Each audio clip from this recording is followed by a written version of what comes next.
I got out of the how much I can bench, how much I can squat. Kind of been out of that for a long time because you just chasing an injury. When did you start getting like creative? And just because it looks like you just like were like, I wonder what happens if I move this way. So I was like, how do I do this but not like spend 30 minutes in the gym trying to get ready for my session? So like, all right, I'm gonna just add it in my session. What do you think would happen if you trained this way when you were younger, when you were playing football? I tell my buddies this, I think I'll still be playing. What have you found as you've developed your kettlebell skill and strength over the years versus what you were doing before? How does your body compare? How do you kind of answer the question if someone, sees you in public and they're like, hey man, you lift? I get that. Like, you kind of like, it's the kettlebell stuff I think is like different than lifting, right? It is, in but a way. It is, and I get that a lot with some. It's a couple guys. People size you up. They right? see me, they size you up, and they like, oh, you're just standing over there with the kettlebell. I'm like, man, this is what I do. Mind you, I have no there's kettlebell certs you can get. Right. I have none of them. I love that. Everything I've done, I've learned through myself. It looks to me like there has been a lot of thought. It looks like you think about this day and night. All day. But it looks like what I like about it, though, is that it looks like you've just been playing with it for a long time. Yeah. Just watching you do that snatch, there was no, like, just the weight went up overhead. And I know, like, that kettlebell has to come back down. Yeah. And you, I mean, that's, I don't know, 70-pound kettlebell, 100-pound kettlebell? What is that? That looks 70, 72. That one's 72. There's no movement. There's no, like, your body just, you could sit there with a big smile on your face. And that's what happens. How much is that weight that you're putting first off over your head, and then not just? I think it's 40 kg.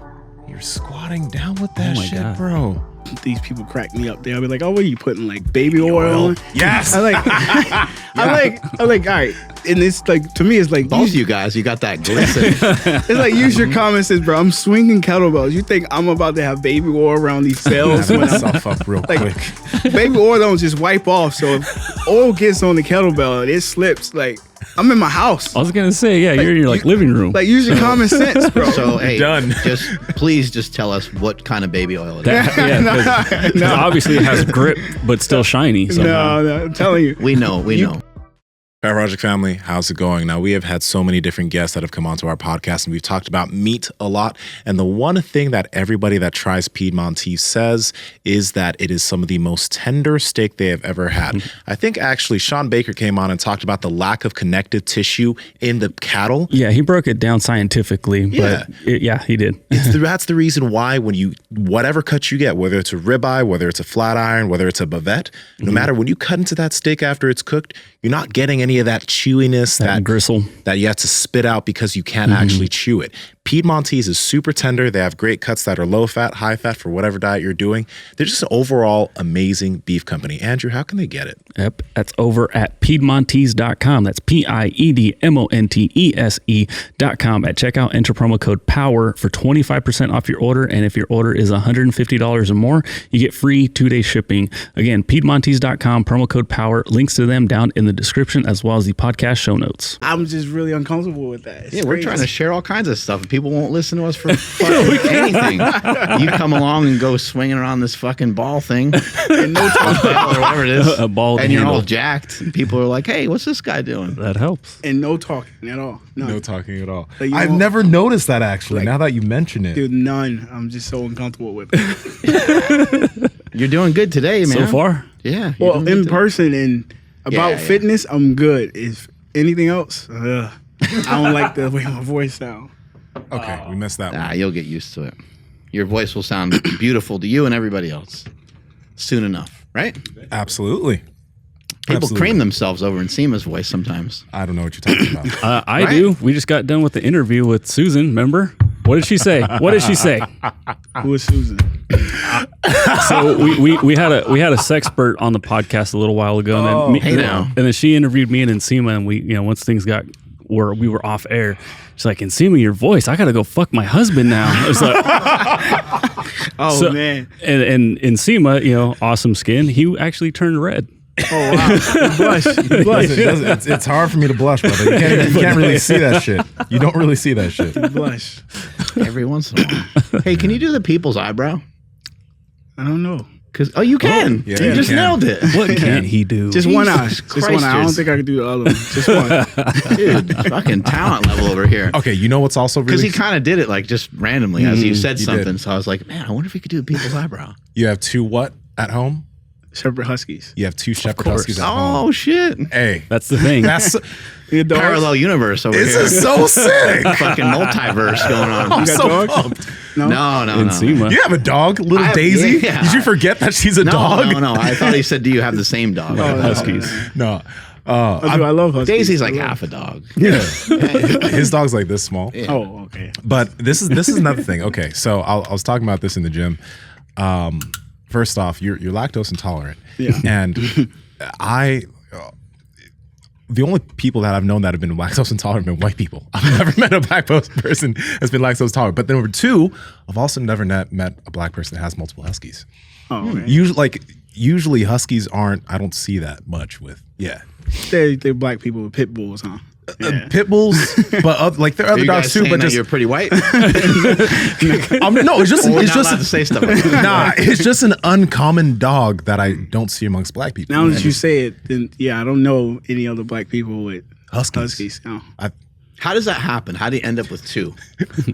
Well, I had one for 6 years, and I felt like she was moving a little slow. And it was just me and her. I was like, oh, she's probably getting bored. So I was like, all right. Needs a buddy. Yeah. So that kind of what that was. And it worked out. Is it easier to take care of your dog having two than one? It is. I mean, you have to do everything already. So Yeah, right. And they kind of just follow suit. Like they love each other. They kind of just play off of each other. It's good. I like it. Either one of them go on any runs with you? The youngest one could. The older one, 0 interest. The youngest one, she's just too sporadic though. She won't be able to stay on pace. Like she'll run this way. Can you that like way. run and do stuff with your dogs or not really? The puppy, Ari, the puppy. He, I take him on runs every now and then. He'll 'cause be I've- pretty good. He'll like hang with you and stuff. You can like kind of whistle Yeah. for him and he'll follow you and stuff. Yeah, I've taken him on 3 runs so I see far. people doing that. I'm always like, that's awesome. They You look gotta like train some them. badasses. You got to train them. You got to train them to do it. Like my youngest, she pace wise, like she just wants to run fast. I'm not running that fast all the time. Like it's just not happening. So I probably could train her to do it. Yeah, how do they do that? What? How Pace could- them? You know, just like I don't know, dogs like they don't get tired sometimes. No, they don't. Certain types of dogs. Well, their body's like ours. You train it, they'll get better at it. I mean, Especially huskies, they're fucking working dogs. oh, they are. They But- go for hours. yeah. You said you're gonna get 4 at some Yeah. point. So shit. I want a full breed German, yeah, and I want a full husky as well. yeah. So I have 2 Shepherd Huskies, and I have 1 husky and 1 German Shepherd. That's a hell of a life, man. Yeah, gotta get a It's bigger a house. hell or of a something. life. I love dogs though. I mean, so it's not much. Like we dog sit for people now. Me and my girlfriend, we dog Really? sit, and it'll be 3 dogs in the house. Damn. Because once you got 2, what the hell is 3 gonna do? It doesn't make a difference. It's just one more dog. You just walk. That's it. We were talking in the gym a little bit about like your history, like with lifting, and we were talking about like hitting some of those numbers on squats and stuff like that, and it's like an interesting thing I think for a lot of us that have been lifting for a long time that now would like to have different goals, that want to move better, feel better. I think maybe because lifting is like, it can get to be kind of addicting. You associate yourself and some of your pride with some of the numbers that you're doing, and you really get kind of obsessed with it. And then you don't know any other type of like lifting, or you don't know any other type of expression of strength. And so you go in there and you kind of do the same old thing, and your back's always tight, your hips are always tight, and you just kind of keep accepting it and you keep doing it over and over again. It partially makes you feel good. But one of the things I noticed, especially over the last couple years in shifting gears, is that my day-to-day, I feel strong. Like I feel really good. I feel strong. I feel stable. I feel a lot better. And I'm excited to start to feel a little bit more mobile, be able to open up a little bit with that kind of stuff as well.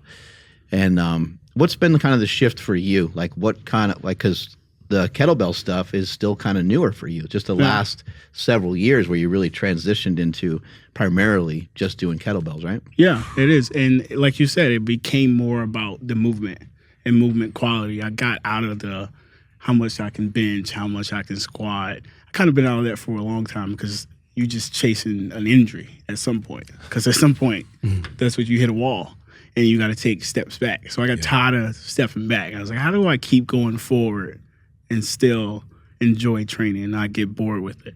So like I got into the kettlebells and I started focusing movement quality. Like it's always about the movement. There's always something you can get better with movement wise. So you never really have to get off that train. You just keep going. So every time you figure out something or you move a certain way, you're like, all right, I want to be better at that. You get better at that when you try another move and you realize there's something else you need to work on. Now you explore that. So you always finding new ways to move and new things to be better at instead of just trying to get a stronger lift. Because you get bored with it. You get tired of it and you're going to hit an injury at some point. So movement is everything. There's like no limitation to it too, because you can put your foot forward, backwards, you can point your foot out, you can point your foot in, right? I mean, Pivot. Yeah, and it's creativity. It's beautiful to be able to do that because people see it and they're like, but that's how your body's supposed to move. People don't know that though. They get so ruck in moving forward. They don't realize like, oh, I should be able to move side to side. I should be able to twist and turn. Like I should be able to do all this stuff with my body. You know, one thing I love, man, because I heard about your page from Joe Rogan's podcast. We were just talking about that. And when I went to your page, I'm like, this dude's doing a bunch of kettlebell stuff that, I mean, I follow a lot of kettlebell people. And I was just like, this dude's doing a lot of stuff I do not see kettlebell people doing. And it kind of opened my mind to, wow, you can be really creative with this stuff. You don't have to follow the standard of what you see everybody else like lunging. And not that these movements are bad, but they're very one-dimensional. And it's very like, it's almost like with these movements, it's wrong if you do it, some of the things that you're doing. Oh, 100%. So I'm curious, man, because you've been doing kettlebell stuff for like 4 or 5 years now, right? Like When did you start getting like creative? And just because it looks like you just like were like, I wonder what happens if I move this way, and it's amazing. I would say in the beginning, because I mean, a lot of the movements come from me trying to address like limitations in my body. Okay. So I was trying to figure out a way how I can address like my ankle mobility, but still build strength and still be able to rotate. So I was like, how do I do this, but not like spend 30 minutes in the gym trying to get ready for my session? So like, all right, I'm gonna just add it in my session. So like I have upper body to do. I'm gonna do something lower body that's mobility in the mix of it. So that's when I started doing a lot of half kneeling rotation while I'm pressing. I knew I had to shoulder press that day or do some type of strict press, but I also needed to work my lower mobility. So I just combined them and I just created a move out of that. Do you have names for a lot of this stuff? Because like, no. That's the thing. I was like, what do you call this? No, you'll see me sometimes. I'll put like question marks. And, I mean, essentially, if you combine two movements, then it's just this name and that name. Like shit. I mean, it's not rocket science. So I just I'll put the name of the two movements, and it's probably not called that, but like, who's gonna question me on it? Yeah. And you get a lot of like blushback from like the people. There are people in the kettlebell community that are more like the strict movements, and that's fine. But like you said, eventually you get sick of it. It's the same. Like I'm not gonna go in the gym and just power clean every day, like snatch. It's just like I'm not into it. Yeah. Like it's not the point. What do you think would happen if you trained this way when you were younger, when you were playing football? I tell my buddies this. I think I'll still be playing. You'd be a wrecking machine. I'll still be playing. I would have been people up. Because I've always had the power. It's just like I wasn't able to use it because my body was limited. Like I had bad ankles. Like I'm a fast guy, but if you got bad ankles, you can't run but so fast. So my body wasn't primed and put in a position where I could perform at top. But I was a natural athlete, so I still was good. But I could have been great. But I don't think the knowledge of what training is now was there. Like you still see it from a lot of different athletes. Like you see a lot of the NFL players like training barefoot now. Years ago, they never did.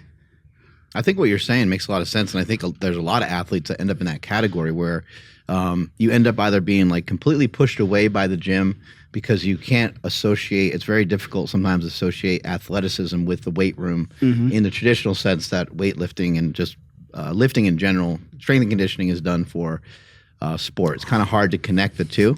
And when you're doing all these crazy jumps and hops and all this stuff. And then I also think that on the other side of it, there are athletes that their expression of strength and athleticism was mainly in the gym.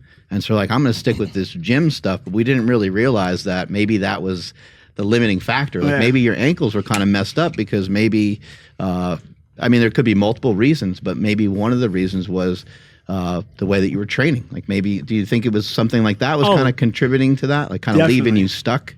Definitely. And you had no idea, right? The training or lack of training Because like I said, I feel like I was naturally gifted. Like I could pick up a football and go. Like I came off of a season, like my junior year, I just rushed for like 1,600 yards. And the year before, I didn't even play. I didn't train that off season. I just went into it and I ran 27 touchdowns. But because I was naturally gifted. But had I trained, I'd have been great. But again, I didn't have the knowledge, nor is, come on, a strength and conditioning high school coach. It's not the same if you meet somebody they actually get paid for it. When you see the guys that are strong and you're like, that guy's not athletic. You know what I mean? Right? Like you see and the coach is promoting like all these movements and you're like, these are the guys that fucking like, they barely play. Yeah. Right? Because they're all movement focused. They're not like, they're movement focused, but they're not skilled. Like, so you can, and this is people preach that everyone's an athlete. I believe that to a certain extent because an athlete is an athlete at the end of the day, like someone that can get out there, run and jump. I can teach you to move well, and you may be athletic, but I don't think you're going to be a superior athlete from training like that. Like I can turn you to someone that moves great quality movement, jump, run, but at the end of the day, if I put you next to someone like that's what they do, you will see the difference. So when you get caught up in that, everyone's an athlete, yeah, to a certain extent, but like when you get next to an athlete, you see like, all right, this is really an athlete. So you don't always need to train that way per se, but movement quality, like I said, train movement. You look athletic, you move great, and that's the goal. What happened to your ankles that stopped you, or what took you out of football? Well, my body was just beat up. Oh, okay. Like I was just banged up. Like I didn't scratch, I didn't do mobility. I just go out there and practice and lift. So no scratching, no practice, all that. So you take a beating from football, which it is. I was running back, inside running back. So I take a lot of hits from big guys, no scratching, and then you go lift. Like my body was never rotating. Like I just wear and tear and just not taking care of yourself. It's interesting, right? Like there's no stress mitigation. It's like, let's just go stress the body and and it, you know, they're good stresses a lot of times. You know, the training that we get from sports and the training we get from the weight room, those are good stresses. But like we do need like a way to like, you know, if we're going to overload the body with a bunch of weight on squats, we need a way to like decompress. I don't think that's really thought of that much. No, and the resources aren't there really. Depends on how high and what type of level. Like you go though, you see those guys at like Alabama. They got like true strength and conditioning coaches. So like you see they perform and they're in good shape because half their day is designed to decompress. The other half of the day is to stress. Exactly. Yeah. But once you go lower level, those Division II, those lower division, the quality of the coaching get lessened because if I'm a good coach, I'm gonna go somewhere high. I'm gonna get paid because you're dealing with 80, 90 athletes. So it's like, you want to get your money's worth and also be able to, so it gets less. So the service is just not as good. So all the stretching, the relaxing stuff, if you don't already know it on your own, you miss out on it. Like I had a roommate in college, best friend still, big into stretching, flexible, but he did it all on his own. Yeah. Like he took the discipline of doing it himself. I didn't have that discipline because again, I was naturally gifted at football. So I could just show up and perform. So it's like, you'd probably tell him, I don't need all that. Did you do that? I'm thinking that in my head, but I'm like, but at the end of the day, had I done it, like I would have been, like I was good, but I could have been great. Yeah. And the knowledge wasn't there. I was an idiot, young kid. I didn't think too much of it. And when you're good at something, it's like, oh, why be great at it? I'm already better than everybody else. So it's like, what's the point of Sometimes performing? It's a little bit of a curse, right? Yeah, it is. And you don't know that until you're smart enough to figure it out. And I learned that later in life once I figured out how to use my body and like what I could have did. Like I'm in better shape now than when I was playing. Like my body isn't broken. Like I can run faster, jump higher. And I'm 29 comparing to when I was 22 and 23. I mean, it's not a big difference, but it's the knowledge factor. Like I know more now. Like I know more about my body, how to use my body. How to nourish my body, like I eat the right things. It's just stuff you don't know unless you know it. And I learned it, which is good now, but I probably could have used it back then. Compared to when you were focusing on a lot of barbell lifting, how has your strength changed and how has your body changed? Because I think one thing that a lot of people probably think if they're like, okay, I'm going to do a lot of kettlebell training is because they're not moving as much load. Like compare doing these kettlebell movements to deadlifting 365 or squatting 405, right? You don't have as much load you're working with, so you're going to inherently think like, I'm going to lose muscle or I'm not going to be as strong. What have you found as you've developed your kettlebell skill and strength over the years versus what you were doing before? How does your body compare? So I found a lot. So the biggest misconception people get is you don't just swing and snatch kettlebells. Like I lift kettlebells as if I would train with a dumbbell or a barbell. Like I squat, all the movements that I would do, I do them with kettlebells. So it's not like I'm just swinging. So when people go, you can't build muscle from kettlebell. Well, if you're talking about the kettlebell swing, you may have a little bit of argument, but I'm not going to the gym and just swinging the bell for 3 hours. Like I'm lifting, I'm lunging, I'm squatting, I'm doing all the natural stuff.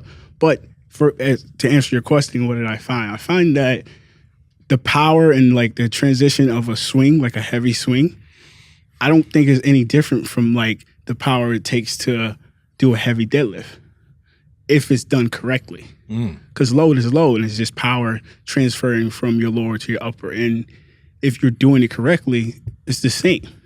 Yeah. So I don't need to max out a deadlift to know I can max out a deadlift because I'm doing snatches with 125 pounds with one arm.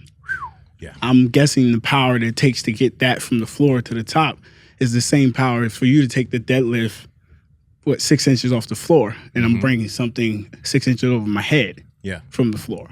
So the power is the same. But for me, to answer your question, I feel like kettlebells allowed me to build a lot of unilateral strength, which I feel like not a lot of people like to do because, I mean, it's more work. If I got to do 12 lunges on one side, I got to do it on the other side. So it's like, all right, I'd rather just do 12 squats and just think, oh, I worked my body that way. But in actuality, you're not because your dominant, I always think that way. Your dominant size always takes over. Yeah. So it's always getting more work. So you're not equally like balanced in my eyes. So I almost do everything unilateral. It takes me longer, but I feel equally distributed as far as strength wise. Yeah, you got like unilateral stuff going on, which just not people don't always think of that because they're like on like leg extension machines and leg presses, and maybe they're doing squat, bench, deadlift, and so they're not maybe getting that much of it. You also don't really get much. You don't really absorb a lot of force in the gym, unless you're specifically going after it. Like if you're throwing a kettlebell or you're throwing a medicine ball, rather, one that kind of bounces into like a wall and then you catch it. You're doing like wall balls and you keep catching it and throwing it. If you're doing Olympic lifting, cleans and snatches, if you're doing plyometrics, you're going to be kind of catching and absorbing force. And this is what a lot of sport is. Actually, I think all sports are that way, even if it's you absorbing your own force from change of direction. But you're getting tons of this in with the kettlebell work. 100%. You were just showing me that lunge where you're like, yeah, I kind of lunge like this. And you're just showing like, it's really great to see you just spring into it like it ain't nothing. And then for me to try it, I'm like, there's 1,000 different things going on in one movement. But, you're showing this kind of lunge and you took the kettlebell and you absorbed the force of that kettlebell by picking it up off the ground, rotating.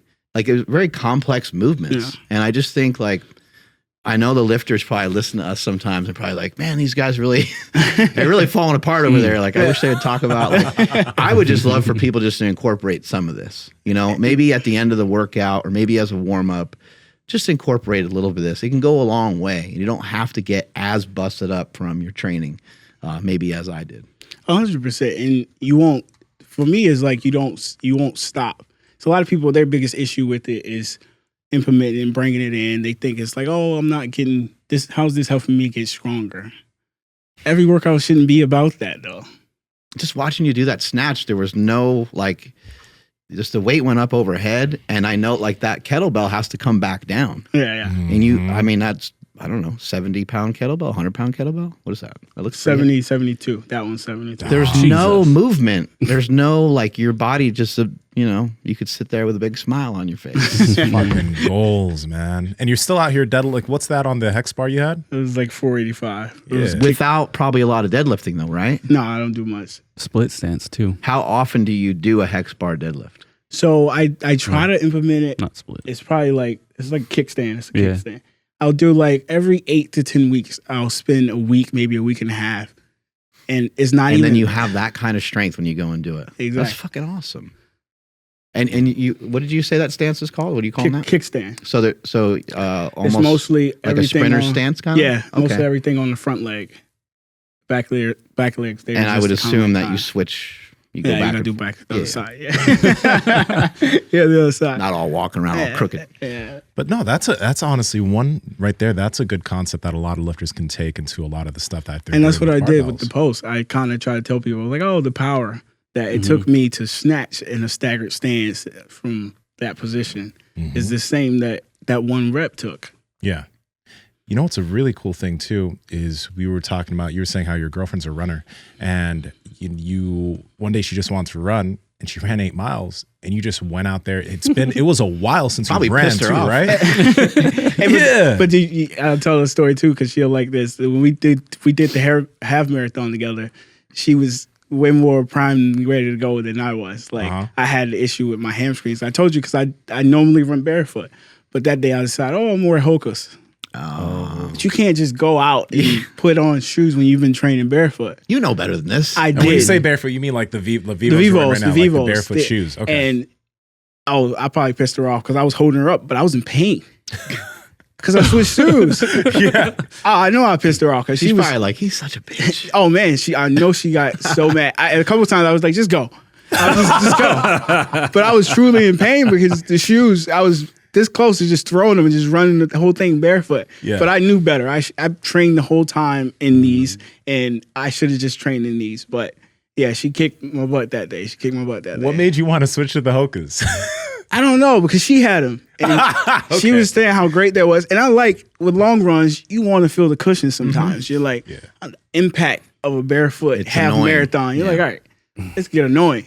But you can't do that. Yeah. You can't. And I knew better. I don't know what I was thinking. And that's how it ended.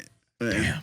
How are your ankles nowadays? Because you mentioned some of the barefoot stuff. And so I'd imagine that your ankles and calves and shins are probably They're good stronger. now. They're good now. I do a lot of, like, I probably got some on my page. I do a lot of, like, front-loaded, like, toe squats. Like, I like the body weight movement of it, but I like the loaded. Like, Listen, man, here's what we're going to do. I know the 49ers strength and conditioning coach. We're going to fucking drive up there later today. We're going to get you a tryout. Give me a tryout. We got to get you back in the game. Dude. What do you think, Andrew? Well, so here's the thing. I was, searching the old Google and stuff. I'm pretty sure this is you. Yeah, this is you. Okay, I just wanted to make sure, because that's why I was like hesitant, because I wasn't 100% sure. No, this is freshman year, I think. Yeah. Where's high he school? at though? This is not. Yep, This is. bam. I went to a JUCO first before I went to. But just look at the strength, though. It's like, see ya, like bounce. I try to tackle me. Fuck off, dude. I was like 175 then. I was a young kid. Got to What are charge you weighing those now? guys. Because you are massive. I'm like 198. Really? Yeah. I was guess thinking you're you'd like be a little heavier. 215. Yeah. I'm like 198 right now. Yeah. I mean, that's still big Hold when up. you're primarily all muscle. You got to see this Barry Sanders move real quick, though. Let me go back a little Oh, bit he's further. stealing shit from Barry Sanders? I knew it. Watch, dude. This is such a sweet move. Like, this shit gives me the chills for reals. Watch this. And he's like, yeep. Say yeet. Angles look pretty good there. Yeah. Hey, that was just a bunch of white dudes on that fell down. that ain't that hard, you know. Good old football. Yeah. I'm gonna play some football like my dad did. The good old corn-fed boys from Midwest. Yeah. That would be sick, dude. Yeah, he would destroy that hill. Yeah. He'd run up and down yeah. that shit like nothing. What hill? They got this hill at the 49ers facility because Jerry Rice was like, Sick. he made it super popular. He would just run up a hill. Like, his warm-up would make people throw up. So they created a hill at the 49ers practice Super facility. steep. It's like Super right up. steep. Tons of fun, though. It is a lot of fun to run up and down that shit. It was pretty cool. Yeah, that'd be fun. But so going back to these days, we just showed the highlights. Like, I would imagine your physique was still pretty insane back then, as far as like my standards, right? To you were like, I was just working on my performance, didn't care too much about it. But you were jacked, right? Yeah, in the sense of I would bench press and I would squat. That was it. Yeah. So then my question is, because like when I see you doing kettlebells, and I'm sure a lot of people feel this way too. There's like, well, shit, I need to start doing that because obviously it's working, right? But my question is like, Does kettlebells, and this is kind of impossible to actually answer, but do you think that kettlebells works really well for anybody, or it's just that your body is built very, very well to handle kettlebells, so that way you can actually make a lot of progress on it? This question stems from our boy James Smith, who was talking about when people would see swimmers and be like, oh, they got big old shoulders, they got big arms. Like, damn, I'm going to start swimming because that's obviously working. Mm-hmm. But swimmers swim because swimming fits them very well. So do you think it's the same thing for you, where kettlebells just happens to fit you extremely well? No, I think it's kettlebells fits everybody. Perfect, yeah. Because I do a lot. You have a lot of clients. Yeah, a lot of different clients that everybody's in different walks of life. I got a lot of guys. I'm pretty sure they came from Rogan when Rogan shouted me out. A lot of jiu-jitsu guys love kettlebells. Oh yeah, got a lot of guys that's in snowboarding, skateboarding, hockey, all sports, and they say how well it transitioned to what they do. So I feel like it's for everyone. They call it like I know Rogan gets like really fired up when he talks about like functional training, right? Because he kind of makes fun of like doing like preacher curls. He's like, yeah, whenever you're gonna like save somebody that's like stuck on the other side of the couch, and you're just like, oh, I gotta get you up. But like a kettlebell, right? You'd be able to rip them, like you'd be able to actually do something with it. So that does make a lot of sense. I feel like it's for everyone, and I only know that because of how many people I work with and the different walks of life they do. Everybody does something different, and they all tell me how well it translates to what they do. So. Yeah. What about if people are like rehabbing an injury? Because like for me, like my back's always been kind of my limiting factor. So when I'm thinking about your traditional like kettlebell swings, right? Like if I'm not careful, if I like hip thrust too hard through it, like I could tweak my back a little bit. So have you worked with anybody working through an injury? Yes, most people, and that's where I get a lot of my reviews from, people that have back injury, because you're not just swinging it. And that's what my programs is not. They're less about the swinging and more about the movement of your body. I'm just asking you to hold the kettlebell, but the movement is truly what it's all about. It's about moving your body in this direction, opening your hips, and learning how to use your core and how to use your lower back. So now when I ask you to swing it, you understand how to swing it so it doesn't hurt you. Got it. How do you kind of answer the question if someone, sees you in public and they're like, hey, man, you lift? I get that. Like, you kind of like, it's the kettlebell stuff, I think, is like different than lifting, right? It is, in but a way. It is. And I get that a lot with it's a couple guys. People size you up. They see me, they size you up and they like, oh, you just standing over there with the kettlebell. I'm like, man, this is what I do. And I like I said, I still lift in a sense of I'm just lifting the kettlebells. Like I'm pressing the kettlebells. I'm just not using other instruments. And I think it's better that way because the way the weight is distributed in the kettlebell, it challenges you to use more than you think about. Like, so I think, like I always tell people, it's brainless to do a bicep curl. Like you can teach a toddler how to do that. They don't even have to think about it. Just to do it. They just do this. Like it's natural. But when you put movements where you have to actually think about it, like you press the kettlebell overhead, you can't just press it like a dumbbell. Because you got to worry about how it sits on your wrist. It's more stuff to think about. So I like the challenge of that. And I think you could apply some of these rules to a dumbbell. You could. To a barbell, it'd start to get harder. It gets tricky with a dumbbell too because the weight is on both sides. Right. When the weight's like distributed at the bottom, it's a little different. It's a lot different. Yeah, and you can like we talked about, you can pass the weight back from like one side to the other, or it gets that flip, and then again you have to kind of absorb that. You got to force. know how to absorb it and there's like techniques to it. You can't you see some people do kettlebells and then you'll see me do them. You're like movements look more fluid, but I started that way. I just I learned how to there's people, mind you, I have no there's kettlebell certs you can get. Right. I have none of them. I love that. Everything I've done, I've learned through myself. Like there's some coaches. Like there's this Coach Darius. He's a black guy that teaches kettlebells, and that's like a rare in the world. He's pretty good, and I like him. And I do some of his master classes. But other than that, I haven't done any. I've all self-taught. So it's like it can be done.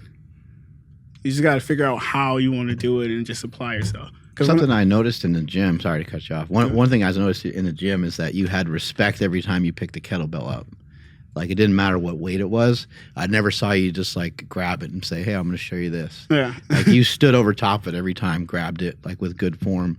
And I think that's how people get hurt with stuff like that, because you look at the kettlebell and you're like, I normally deadlift 275, and you see the kettlebell and it's this tiny little thing and it might only be 30 pounds. But you got to be careful. You definitely got to be careful, because the way you hold it, the way you move your body, you got to make sure you're always engaged, because you can throw your back out. Just as easy as you can get better. Just stay a little closer to the mic. Just as easy as you can get better in your movement quality, you can get hurt as well. Yeah. Well, that's why it's important to address it with the knowledge of knowing what you're doing and knowing why you're doing it.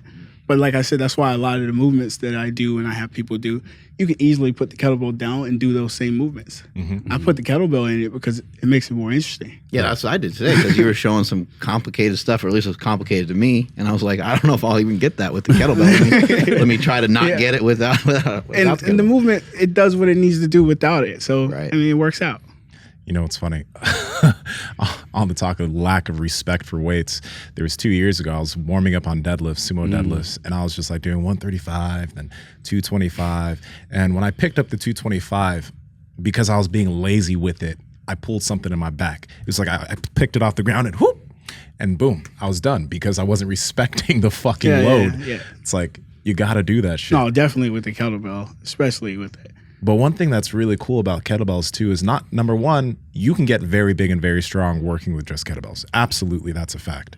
But you can do movements that typically wouldn't be approachable. Like a barbell snatch for general population is a movement that you really have to have time to train different aspects of that. But a kettlebell snatch, not like you'd be able to get on session one, but you can attain the skill of being able to do a kettlebell snatch fairly quickly and still work with all those different mechanics of the hip and the shoulder. You get all of that. You're bringing up a good point. Like a front squat's actually really, really difficult for me, but a front squat with the kettlebells in the rack position, because like a rack position's even hard for me.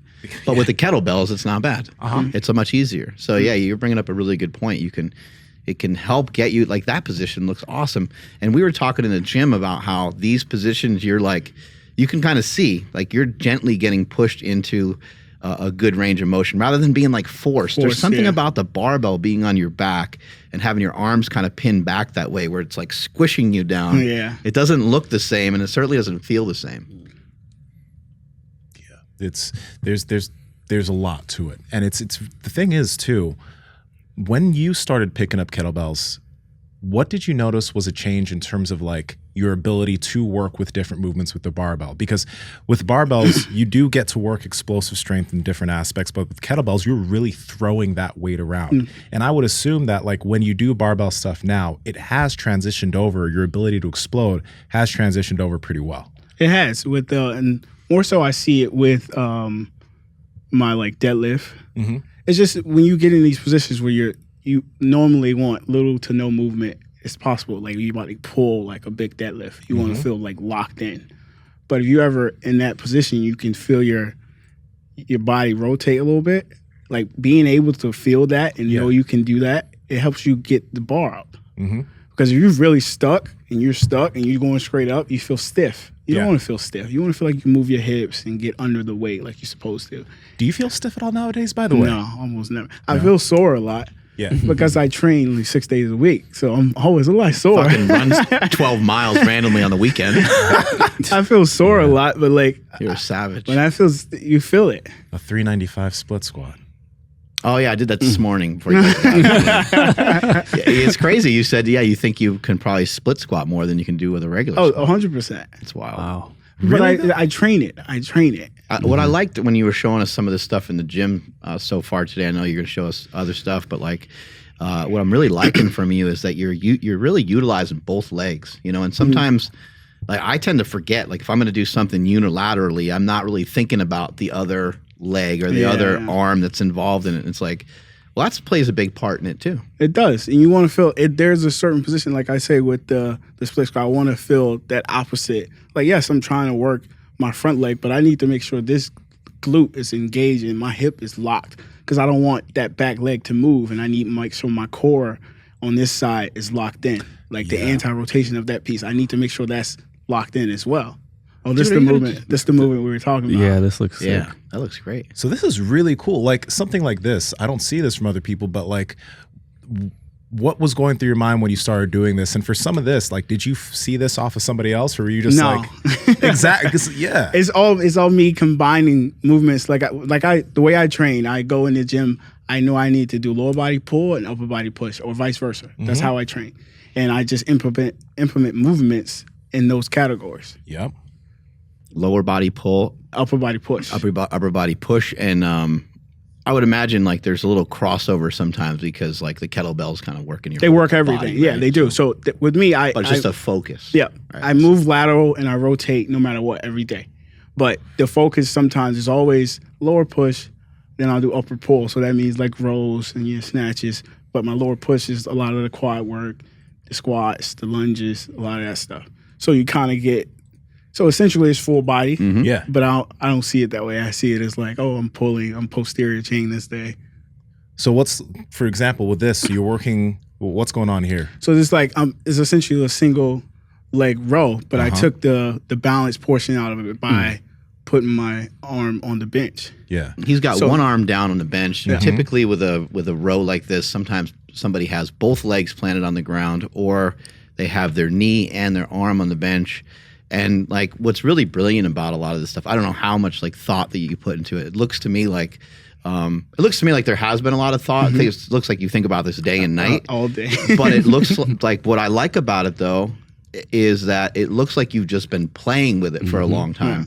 And you probably sit at home and you're probably like, I wonder if I, mix this with this. But this is what I like to call anti-rotational. So you have to break, like, I think people don't understand, like that looks so easy. That looks so simple. But that is a very, very difficult movement. And to really brace your body as you go to pull that kettlebell up, you have to flex your stomach like crazy and your butt on the back, on that back leg. And that's what is probably getting the most work out of this whole exercise is my butt, my glutes, and on the opposite leg. Yeah. Because you see me trying to make sure it drives up and be locked in. I love people like you, man. You're a genius, I think. I think in a lot of ways you are. Like this is like an artistic expression, I think. Yeah. And again, it's just there's so many things you can do, and it's not limited. Like someone created a kettlebell, someone created a barbell, but with a kettlebell, and I'm not trying to shit on barbells, but you can do so many more things. All the movements you can do with a barbell, you can do with a kettlebell, but then there's so much more you can add to it, especially all the single leg stuff you're doing. Like some people can do suitcase deadlifts with barbells, and there are some type of, you could do single leg deadlifts with a barbell, but with a kettlebell, there's so much more you can add to it, There's more of a core aspect of it. Yeah. Like everything is about your center of gravity and how well you can stable yourself while doing these movements. Because there's different ways. Like you can see some people do the movements and they look a little bit more sloppy because they're not as centered, or their core strength or their stability is not there. But it's just doing it more. Yeah. Understanding when you need to brace and when you need to release, because it's constant with a kettlebell. You're never holding a position. Like you say, you absorb and you give force. So it's constantly like give and take, and knowing when to do it. And it's great for young people, but especially for individuals like you've said you had older clients. Yeah.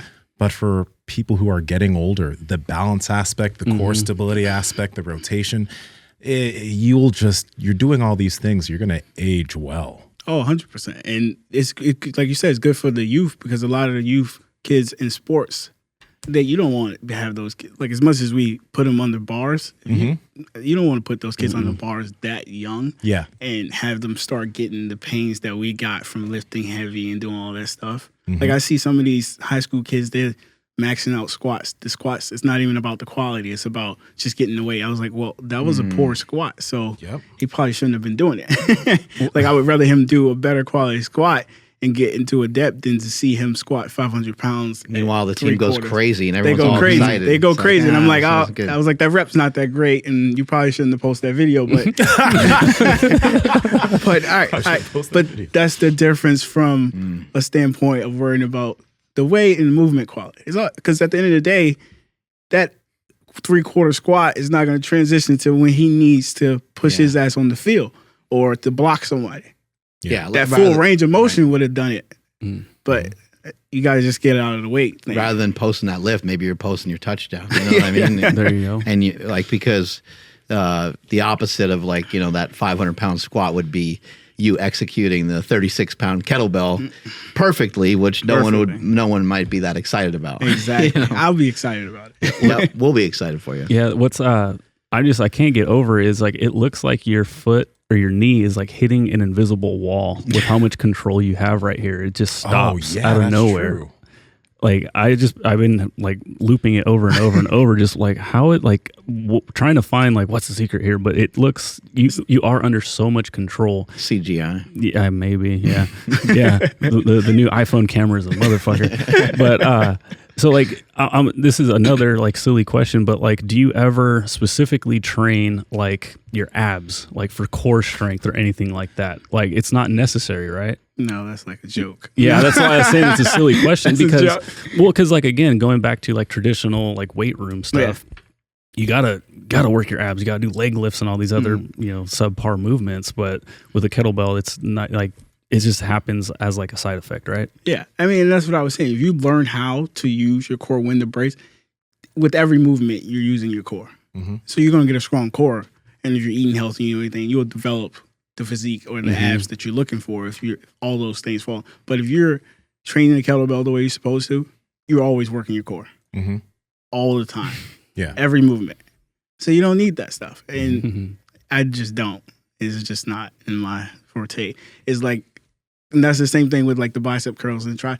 It's like I see it as wasted time. Like it's effective for more sports that needs it. Like bodybuilders, they need that direct, like I get it. But I get like most clients, I get an hour with them. I'm not letting them bicep curl. I need a movement that I can get more out of.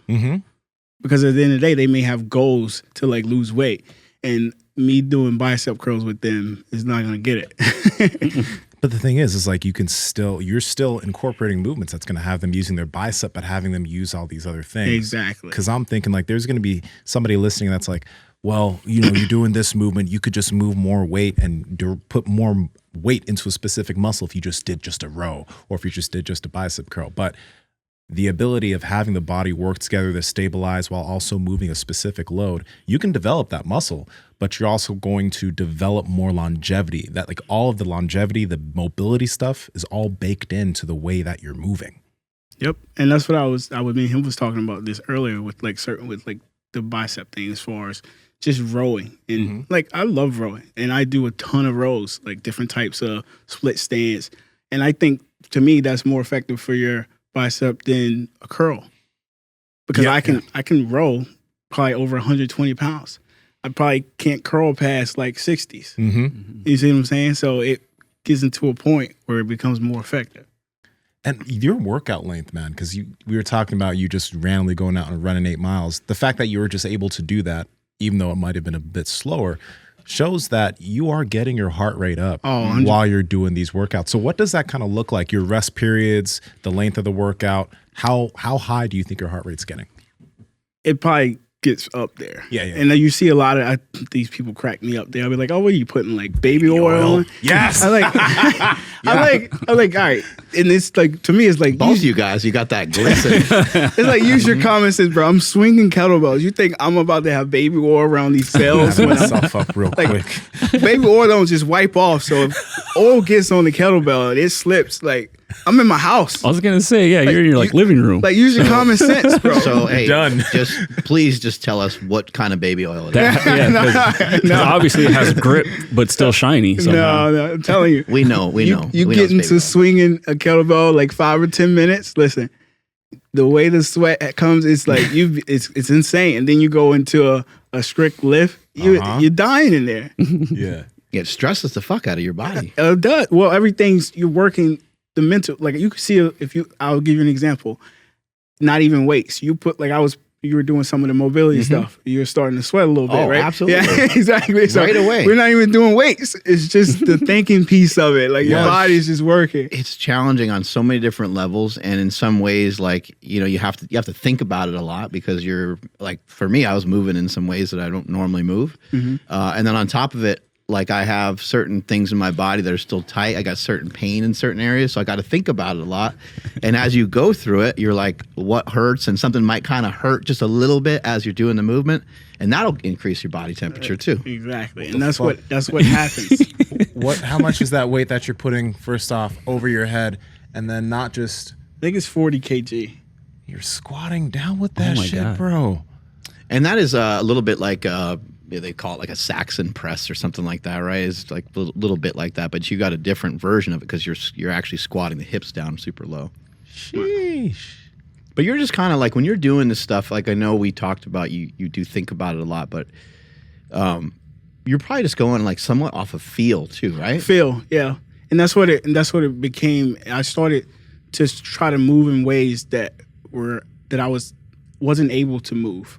So I was putting my body in these movements and loading it and using the load to give me the range of motion, and eventually you get the mobility of it. Yeah. You know what's really cool though, man? Like you mentioned that you have no certs, and number one, I like that. If any trainers are out there, you want to get certs. But the cool thing I like about that is you know, with certain certifications, there's movements and whatever, and there's like things that they also say, don't do this and don't do that. And that's what I disliked about them, the way they preach, because they were frowned upon the way I typically train. The movements I do, they don't see them as being like ethical. And I'm like, all right, well, okay. But because they want you to stay in that realm of how they coach and which is great for them. But for me, this is what works for me. This is what gets me excited and ready to work out every day. And that's more so what I think it should be about. If I doing what they do, I would get bored with it. I would have stopped already. I would say one thing too is I think that what you're doing and how you're doing it, I think is it's kind of almost insulated from injury. And I know you can hurt yourself doing anything. I'm sure that you have tweaked stuff here and there, but like somebody's either going to be mobile enough to do that and strong enough to do that, or they won't be able to do the exact representation of what you're doing. So in these certifications, a lot of times they're like, no, that's the wrong way to do it. And the wrong way is usually judged by like sometimes a rounded back because they think someone's going to get hurt. But again, to my point is that if somebody's watching you on TikTok or Instagram, they're checking out what you're doing, when they go to mimic what you're doing, it's going to be extremely rare for somebody to be strong enough and mobile enough. And if they are strong enough and mobile enough, they most likely aren't going to hurt themselves anyway. Yeah. So play around with it, have fun with it, and experiment. And if something feels sketchy, something feels wrong, fucking back away, man. Back off of it. And that's what people say when I get the reviews back, because I get a ton of reviews on my program and stuff. They say, oh, I started with lighter weight than I would have wanted to, but it still gave me like the best workout. It's like, thank God. And I feel, and it's like I feel the movement, and I'm getting better each week with the movement, and I love it. Yeah, and just like I've seen you do certain things, and after I saw you, I was like, why have I not been doing that shit? It's like, you know, you'll do certain kettlebell things, and you'll jump with the kettlebell. Yeah. Or you'll jump with, like you were just jumping with the staggered stance, or you're just trap bar deadlift. You're just jumping with that, right? So the thing is number one, like you're not limited in terms of the type of movements you're doing. First off, all these tools have been made up. We made these tools up. And then certain people are like, okay, well, we made this tool. Let's put some rules around the way this tool is used. Like, no, you don't have to put a rule. So we couldn't monetize it. You don't have to put a rule around the way that you use a kettlebell or a barbell. There are some safe concepts that you want to have, right? But outside of that, fucking explore and play around with it and figure out like what your body's able to actually do. Exactly. And when you tell people stop exploring, that's when you kind of lose it. And like that's what I get frustrated with people, because there's a lot of like fitness influencers. The way they coach is like telling people, oh, don't do this, which I'm fine with when it comes to like within the route of are they being safe. But you got to understand the generation we're in. You can't tell people to stop moving. People already don't move enough. So it's like, why would you don't stop. Figure out how you can do it without hurting yourself, or figure out how it's going to be effective for you. But don't ask people to stop or do this, because the moment you tell me stop, I'm doing something wrong, I'm going to stop. And it may be hard to get me back exercising or back into it. And I figured out the most important thing is people got to be excited to show up. Oh, yeah. Because you may have the best program in the world, but you can't get me to show up, and I'm not excited to do it, I don't get the results of it. But if this trainer can get me excited and I come consistently, we're gonna figure something out eventually. Yeah. And that's more so what it's about, the longevity of it. But you lose people when you got those like really brainiac trainers that are like encyclopedia type, which is I think is great. Like it's great that you know that, but don't think your client wants to know it. Yeah. Like, dude, this guy got 3 kids, a wife that drives him nuts, and he got a job. He doesn't care about the science of what you're trying to teach him. And once you understand that, you become a better coach. Why would someone's wife drive them nuts? I don't know, man. You guys ever run anything with any girls like that? I've never. Interesting. Maybe she makes him. Do you not like women? I got a couple of clients that, and I'm referencing. I'm referencing something, yeah. But I'm saying you don't need to do that, and that's how you keep people excited to show up. And that's how I try to create my programs, because they excite me. So when I give them to people and they're excited about it, and when I read my reviews, they're like, it's new. Like someone said something the other day, it was like, I felt empowering. And I was like, oh man, that's like the best compliment you can give me from a programming standpoint, because that's like, think about that. You made someone that's never really into exercise feel empowering about exercising. Dude, that's phenomenal. I also know you mentioned that you were having Mark and I do some stuff in the gym without the kettlebell, but you're very mobile and you're very flexible. Do you do any of that stuff outside kettlebells, or do you use kettlebells to help you get into different positions and express that mobility and flexibility? Kettlebells. I use kettlebells to help me get in these positions. And I'll do really some of the movements you got to really load to be able to get deep in them. And once you're in those, at that range of motion that you don't have and you're in it, you sit in it, you isolate it, and you work it, and you start training it. And eventually you get that mobility piece of it. And that's why I can hold 88 pounds over my head and get into a deep squat, because I've been working it. Yeah. But it's developed over time. We've seen Olympic lifters do that. Olympic lifters, they kind of bounce at the bottom. They kind of hang out there. They might have the weight in like a front rack position with like just the bar. Then they'll push the bar overhead, and they'll just keep kind of messing around. They stay down real low. Yeah. And sometimes they'll even go off to one side. I've seen them do that. I saw that. Yeah, I've seen them put the bar, like they'll put their bar actually on their legs. I don't know if you've ever seen that before. And they'll rotate their hips around and kind of just keep moving, and they just stay down there. And most of them have, when it comes to that particular lift, they have some good mobility. I'd like for everybody to kind of think about something for a moment. And this is what's kind of popping into my head as I'm watching you do a lot of these movements. If you were to think about, like, if there was a way to measure the length, the distance that your muscles moved for a particular day, it looks like what you're doing, your muscles are moving a tremendous amount, like miles worth of training. When you think of a bicep curl or tricep push down, that would be the equivalent of just like a small stride, like a small step. But what you're doing is these are like giant leaps of the body being used and expressed in a full pattern, because you're picking the weight up off the ground, right? So if we pick, and you're not always picking the weight up off the ground, but most of the time you're picking the weight up off the ground. If you pick a weight up off the ground and you just brought it to your side, that would be like a deadlift. That represents a certain distance that you move the weight. You move the weight 16 inches, I don't know, however tall you are, right? When you pull it up towards your upper body, you then moved it probably close to double that distance. Now you pressed it overhead, or in your case, sometimes you're moving your body also around the weight over and over again. So while the isolation exercises have their merit, because we can like isolate, we could put tension on that muscle and we can get hypertrophy from it. What you're doing, I think, just has a tremendous benefit from the metabolism standpoint, because the whole body's getting worked almost every single time, almost on every single exercise.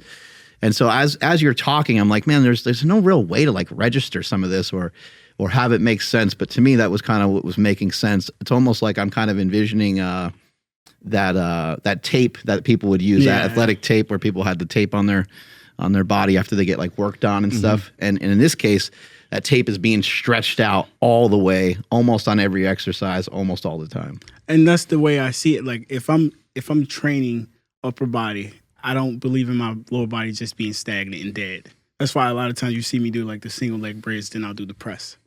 Because I feel like why not involve, like this, it's a motor, get everything working together. Why not involve that and get that full body work instead of just standing there and just doing a press? Because if I just stand here and do a press, I'm not going to think about how my lower body is engaging. I'm just going to only do this. But if I put myself where I'm isolating and my legs are feeling like pressure now, and there's a little bit of pressure where I'm feeling like my quads involved. Now I'm pressing, then you get the full motion you'll feel it from your quads through your lat through the press instead of just standing here just pressing.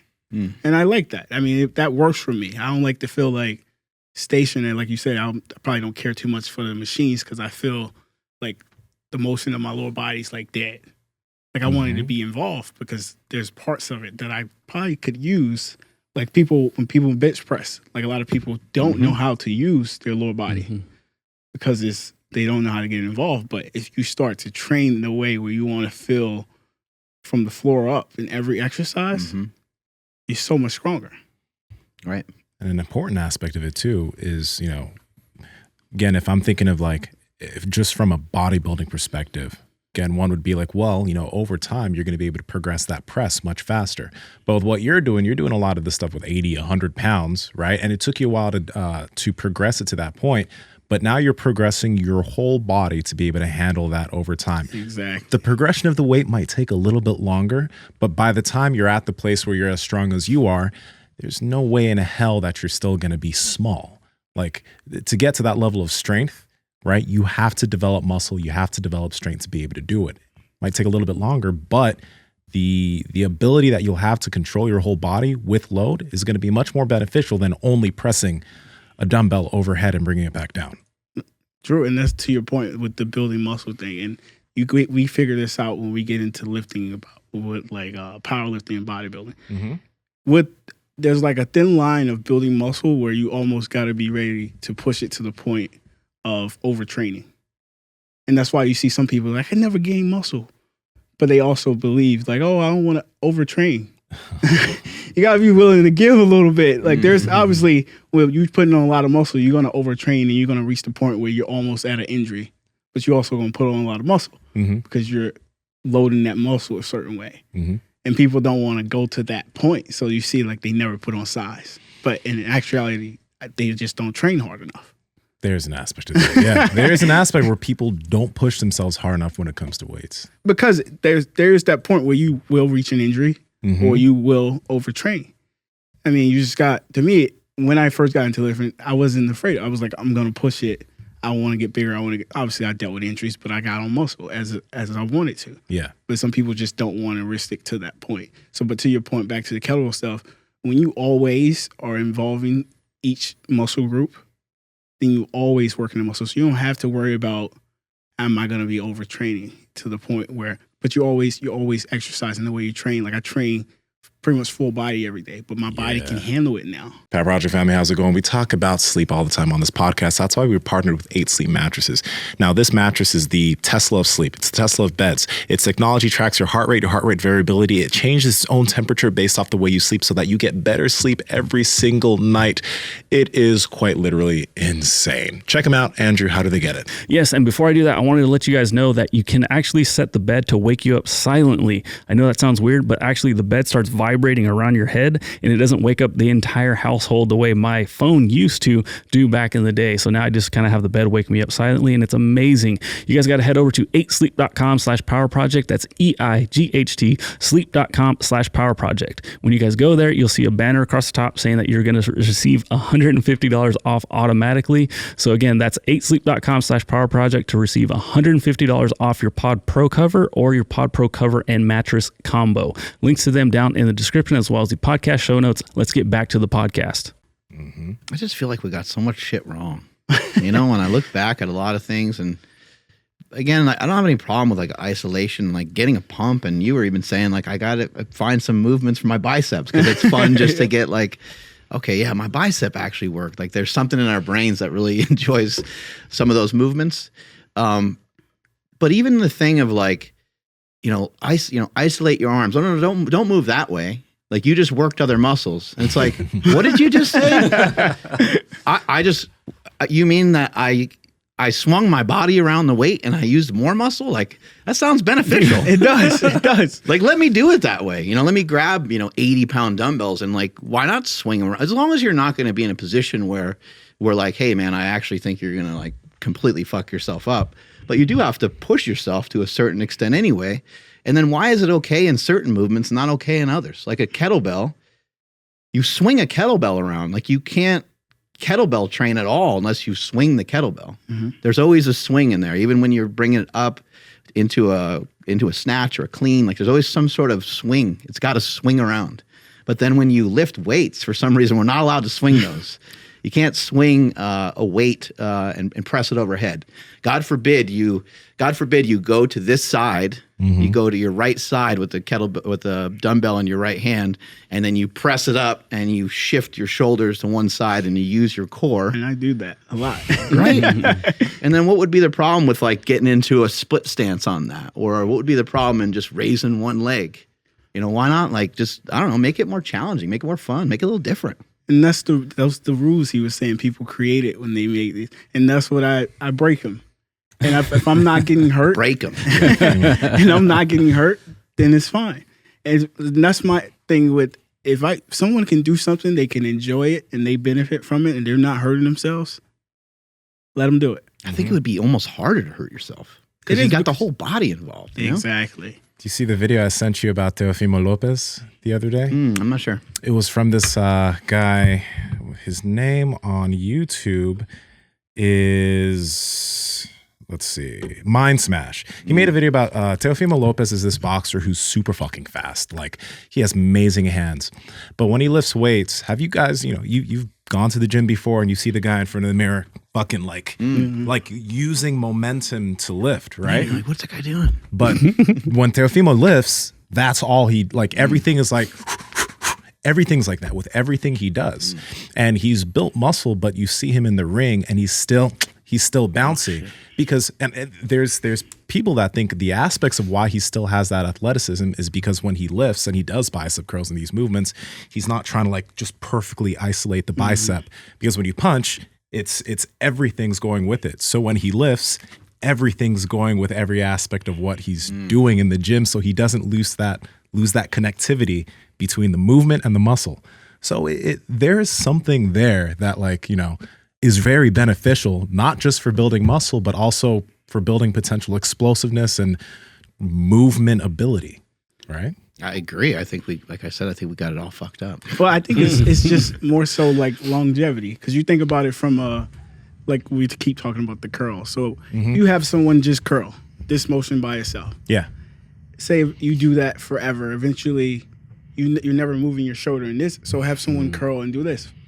Do the full range of the motion, because your body's supposed to be able to do this. If I train, eventually I'm gonna get an injury this way, because if I didn't move this way as much as I was moving this way, something's gonna be. You're neglecting something. Exactly. So why not just do the full range? And that's what I do with my lifts. Everything is about from top to bottom. The one argument I'd have in the reverse of that, like to play devil's advocate, would just be that like doing some stuff on machines is a nice, fairly safe way. Like, I think people can bodybuild forever. I think you can bodybuild forever, but that would be something I would be cautious of in your bodybuilding efforts, would be try to make sure you're not neglecting stuff. So if you are doing some isolation stuff, just make sure you're working in some full range stuff, and make sure that like when you're working on trying to get better, that you have a wide spectrum of things that you're trying to get better at.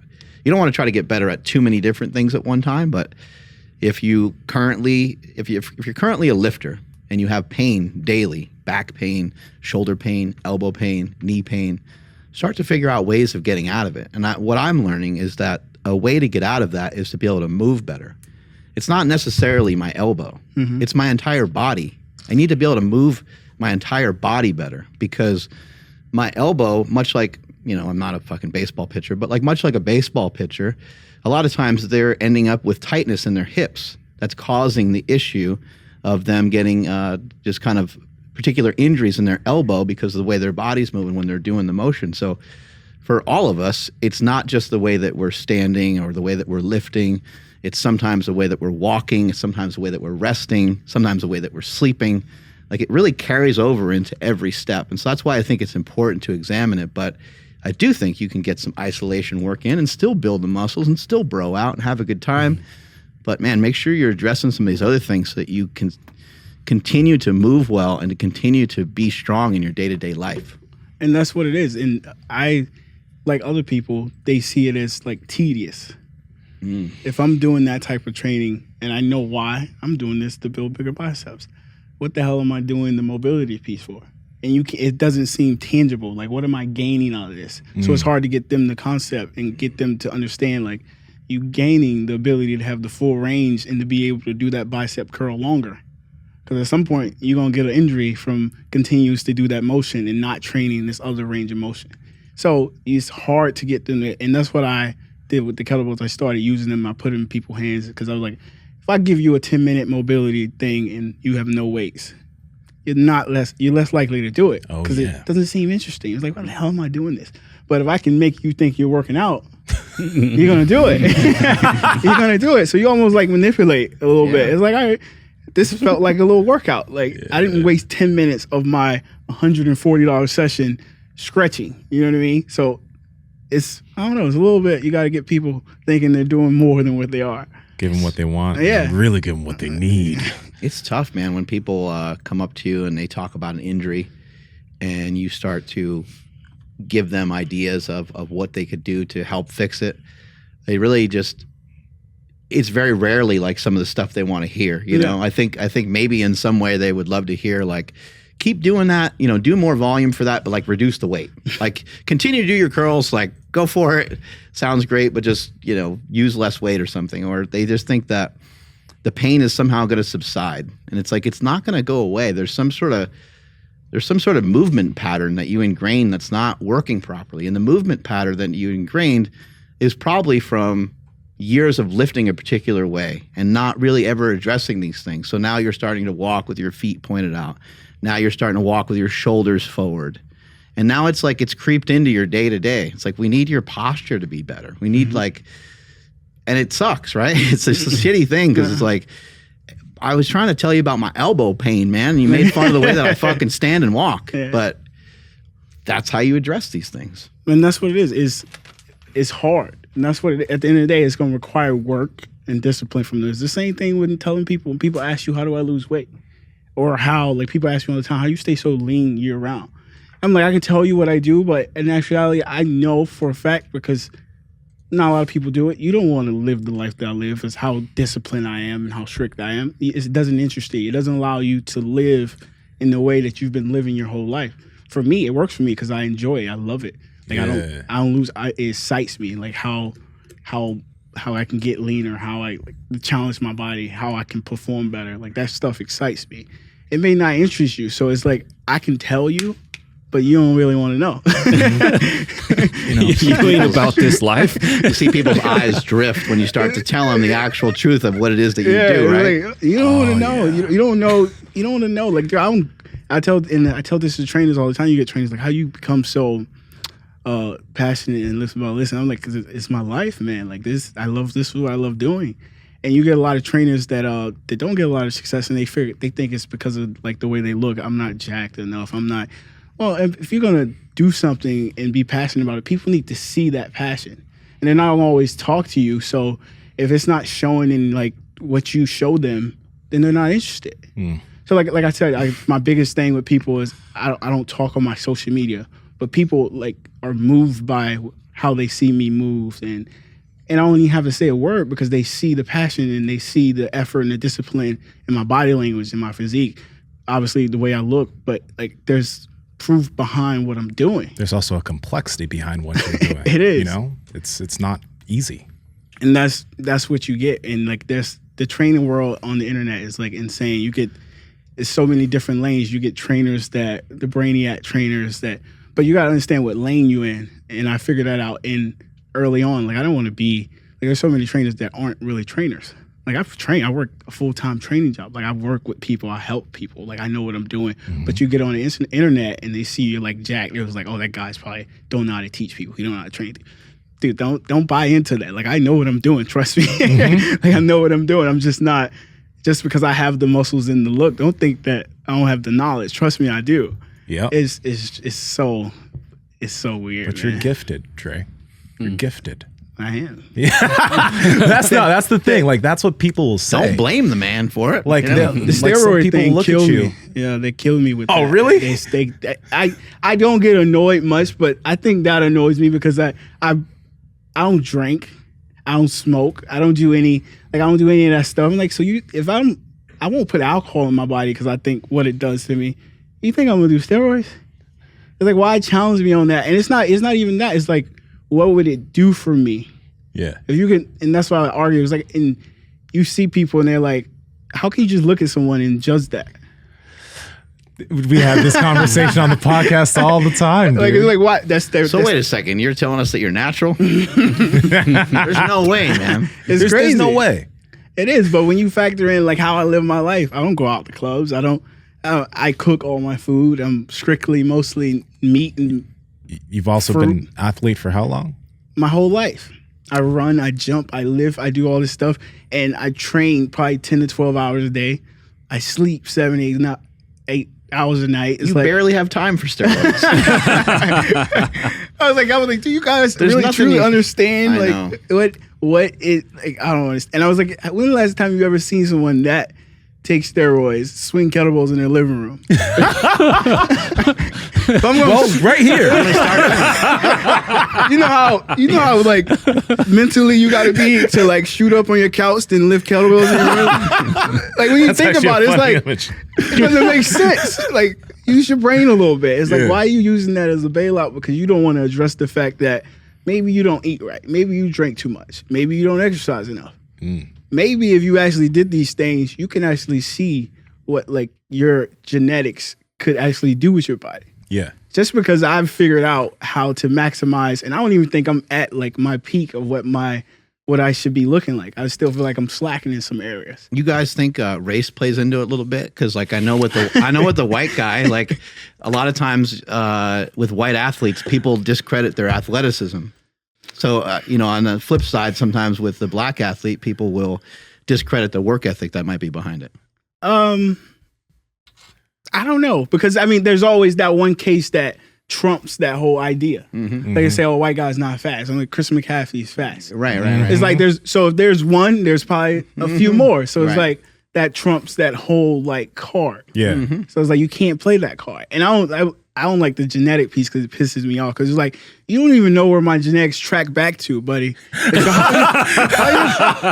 Like what? I don't understand that. Like I was like, I could show you what my father and my brothers look like. Like trust me, like it's the work is there. It's like it's a difference. Like they're not just walking around looking like me without the training. Like it's not happening. Yeah. So like, don't play that card. I hate that card. I really hate it. Yeah. It's Because people like in the respected fitness area, be like, oh, you got the genetics, yeah, but you probably work hard. It's like, give me one or the other. Like you can't. Don't give me both. Like say it. Yeah, remember your how genetics hard and you work. remember how hard they played that card with Phil Heath and like Ronnie too. Like they're just like, oh, they're just and it's like, dude, I know that these guys are using stuff, but these guys are fucking putting in work Before too. Yeah. And that's why I never wanted to do I never got into wanting to take steroids because I never wanted to be discredited from like the work that I do put in. Like I wanted that to be like respected. Like you don't have to respect, you don't have to like me. Like I'm a real hard-nosed guy. Like I see everything like black and white, but I work. Like I put in work. Like I grind. Yeah. And I always want that to be like something people see and respect. It's just funny that the work you put on has made you look like you're on steroids. And I said that to someone. I was like, it doesn't. I don't make my argument any better because I look better than most guys that are on steroids, and I'm stronger than most guys that do steroids. So I was like, my argument is not really strong, but I'm like, dude, I really work out a lot. Like, Yeah. Like I really do this a lot, so kind of give me credit for it. This is the reason why you don't talk on social media. Exactly. Exactly. There's no point to it. It's Sometimes. like I lose it. Like it's a losing battle because somebody can know you from like nowhere and they still be like, "Yep, you're still using." But that's the thing is when it comes to this topic, because we talk about different people that like, you know that guy Liver King, right? Yeah. Everybody has their opinion on the dude. And we made a podcast talking about it. And when it comes to if people believe someone's on steroids or somebody's not, if they believe the person's on steroids, there's nothing that person can do to prove that they're not on steroids. Because if you do a drug test, Dre, all that happened is that if you pass, you cycled off. You used to use it in the past when you yeah. played football, but you just cycled off. Or, he used drugs, but the muscle he has now, even if he's natural, the only reason he has that muscle is because he used drugs in the past. Like there's always a rationale for why you're on. So there's no reason to even try to defend it. But the funny thing is like when we were talking about this guy, Liver King, I mean, I came to the conclusion that I don't know. Because, like... We just don't know. I just don't know. But people want you to pick a side. People want you to say, he's on drugs, or people want you to say he's not. They want you to pick a side. But the thing is, like, we don't know. These are just assumptions that we have about people. And people have assumptions about you. They do. It's done. And that's the thing. Like, I have this funny story. I had a guy... You go on Instagram, and the people troll sometimes. Yeah. The guy, he said something. I forgot what he said. He was talking about like the mobility drills I use, and he said I use like baby oil. And he was like, he said I'm a reject trainer. So he's just so happy to be a trainer. So I was like, okay, you took the time to go on my page and analyze what I do and who you think I am by just looking at me. So I'm gonna do this. I'm gonna return you the favor. I'll go do the same. Yeah. I go to his page. Obviously, it didn't take much time to figure out he trains as well. And I was going back to say something to him, but he blocked me. Because I think he knew that when I went on his page, what I was going to say. But I'm like, you can't do that. Because I was just returning the favor to him being a jackass and saying like, oh, I don't think you're a trainer because of how you look. And I could have like shamed him, but then I would have been a bully. Yeah. You know what I mean? So like, true. it's a losing battle. I don't understand when trainers do that, because like trainers will do that to my shit too. Like the second I put out any like little bit of information, they will try to talk a lot of shit about it. Yeah. And I'm just like, this is the most interesting way to try to gain clients, to come off as a complete dickhead. Like no one's going to see that and be like, oh, you know what? I want to pay that guy. Oh my God, that's like the biggest thing. I was like, imagine trying to sell positivity by being negative towards someone else. Exactly. Like what? It's like I'm not gonna want to work with you because you showed me like this guy's not worth working with. It's like it doesn't make any sense. It's like if I'm shopping trainers online and I go on your page and you're bashing other people, then what do you think about me? Because I need your help. You know what I mean? Dre, where it's coming from is the guy's girlfriend is excited by your page and he's got to throw that hate out there. Like, look at the way this guy moves his hips. I'm like, damn. Dude, y'all be surprised. I get a lot of hate in the kettlebell world. I don't think they like me. Man. Which is fine like because you come into like anything, they have a culture or something in the way things is done, and someone comes in and they're different and they get a lot of attention because what they bring to the table is new. Of course you're going to hate it. And you spend time trying to show people why it's unethical or why. But the people that are bought into it, they're bought into it for a reason. Honestly, fuck the culture. You're disrupting it, right? You're the you glitch in are. the matrix You're right glitch. now. And you see a lot of, I see more people copying what I do than anything, which I think is great. Like whatever. Yeah. But it's because I think what I brought to the table and how I did it is when people see it, they're like, oh, I seen this first with Dre. So it's like I don't need to like do it because I'm so unorthodox of what I do. It's like when you see it, you know, like that's who it comes from. I mean, so it's fine. Goddamn, like Rogan knows a lot of kettlebell people, but you're the guy that he mentioned on his podcast 3 different times. He scanned it different. I fucking scan your page for movements, bro. Like I'm just like, what did Dre come up with? I some of your shit. I'm like, I'm gonna try that. And I try it. I'm like, how come I don't look like him? I'm like, what the fuck, man? Take more shit. I was gonna say you're on different stuff. I'm like, that looks simple enough, and I'm like trying it. And I'm like trying to contort myself. I'm like, that's not working. I mean, you spend enough time, you'll get it. I'm telling you, you'll get it. You spend enough time with it, and you just have fun with it. That's all it is. Meat and fruit, you mentioned? Meat and fruit. I'm big on steak. Like I cook steak. 6 to 8 pounds a week of like grass fed ribeyes. Guy's not fucking around. That's a lot of kiwis. I do a lot of kiwis. We're gonna get you set up with a bunch of Piedmontese steaks. Yeah, have you had Piedmontese? Your brother was telling me about those. He was telling me about that. We'll get you back. And I so much meat. I just love it because I wake up and I feel energetic. And like as of recent, I've been doing the cold showers and the cold plunge. And for me, it became like more mental. Like every day I take a cold shower, and when I come out, I feel like I'm a new person. So my thing is now, like when I go in, whoever I come out as, someone different. I love that. Different mindset. So I get in the cold tub and come out fresh, ready Hey, and who the fuck cares what it does scientifically, right? Exactly. You tried it. It feels good. I love you it. like it. I love it. I love it. Do you do it it post workout? Like how soon? No. Okay. I do it in the morning, first thing in the morning. So first thing in the morning is like when I wake up. Nice. It's like I need the awakening. So it's like it works. Yeah. And it feels good. And I've been doing it for like the last 6 months. And I feel Do great. you turn into a bitch sometimes, or you're pretty good with it? I'm pretty good with it now. I'm pretty good with it. I used to do them in college a little bit, but Yeah. I'm pretty good with it now. You do them every day. You get used to it. It's Every like, once in a while, it's like that voice in your head's like, that's gonna be really cold. that voice is every day for me. Bro. That voice is every day. But with the meat and fruit that you said you've been doing for your nutrition, how long you been doing that? Was there a time that you made a transition? I transitioned to it. I would think. I've read this book. It was called. What is it called? I forget. But it was like in the beginning of COVID. He talked about how not only like storing food and all. Like I don't do frozen food in the sense of when I get the food, it's probably already been frozen probably multiple times. So I need. He talked about eating food as close as it was to being alive. So I buy everything fresh, and I cook it within that 2 to 3 day window, because once I started doing that, I felt like I got leaner. I felt healthier. I felt like cleaner energy. So I just kept doing it. Mind you, it's expensive as fuck to always eat like Pain in fresh the ass. stuff, like, and not to be able to store stuff. Like I don't freeze meat. So imagine I'm buying steak. I gotta cook it within that 2 3 day window, because in my mind it's already been frozen like 2 or 3 times. So it's like I don't want. Mind you, there's no science to back it. It's just based off feeling.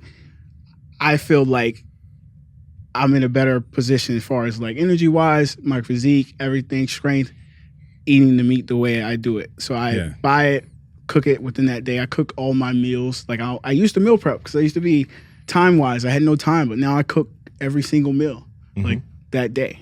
Yeah. Because I feel like it's better that way. I see. Yeah. So you cook it right away, and then does it? Is it sit in your fridge for a little bit too, or no? I cook and eat. You cook and eat it. Okay, every time. Which require a lot. You got to have a lot of time on your hand.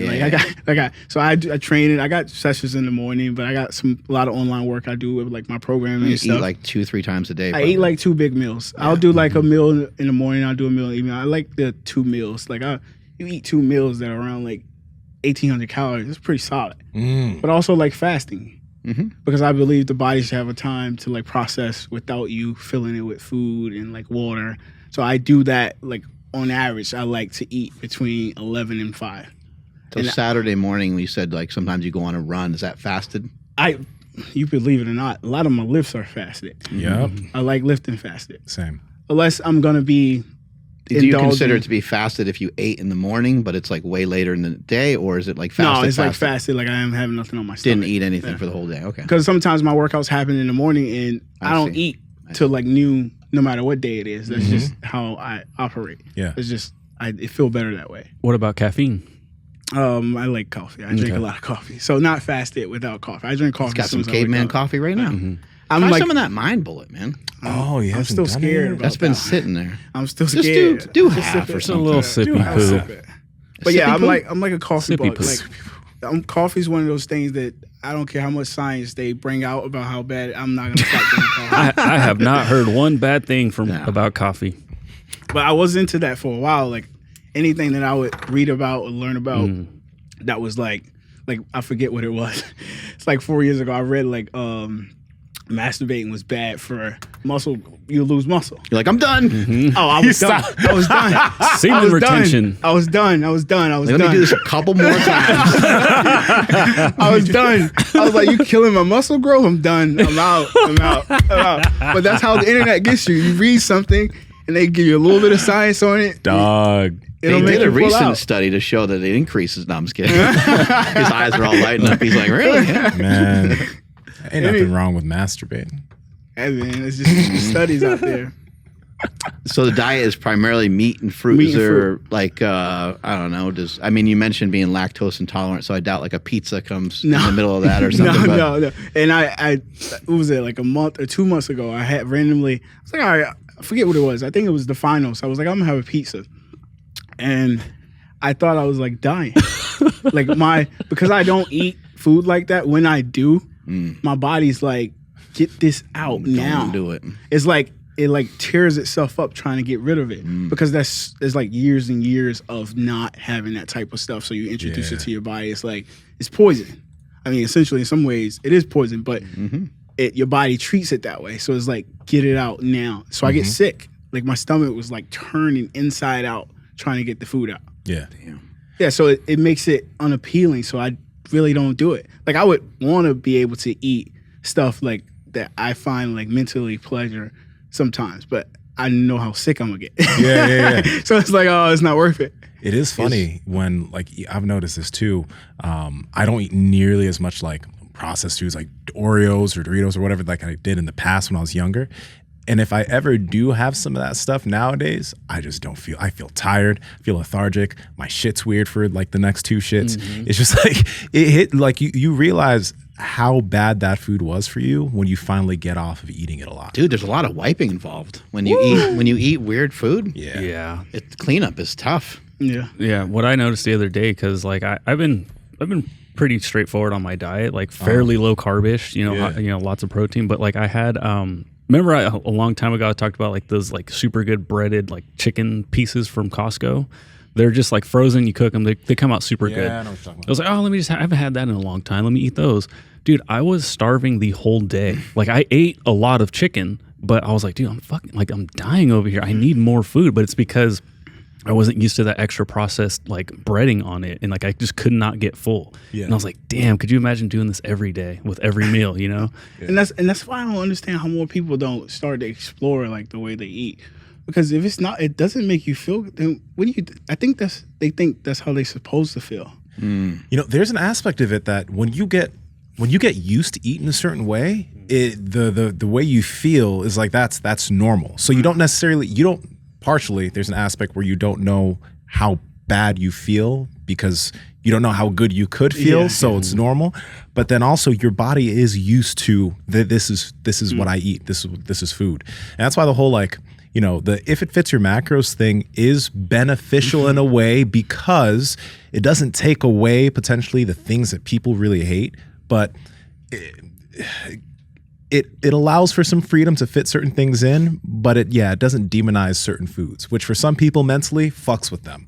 You know what I mean? And I get that, and I that's why I don't talk about food a lot, because if people hear me talk about food a lot, they'll think I'm like. They'll probably call me narcissist and like an ass. Because I think it's pretty black and white. It either is good for your body or it's not. Yeah. But I don't say that to other people because I know that's just how I see it. Like some people want to enjoy food, but I enjoy eating ribeyes and kiwi every day. It's just good. But that's what I enjoy. I know other people want to enjoy, so I don't preach that to people. I don't want people to think, oh, he's trying to get people to eat this way. I just don't get into it. So I don't really talk diet as well. I tell people, this is what I eat. This is what works for me. Like it may not work for you. Like people think like, oh, I can't. I did when I started eating steak, I went like a full year, like 6 weeks. 6 to 8 pounds a week, and then I went to the doctor to get my numbers stuff tested because you get the people, oh, your blood pressure, cholesterol.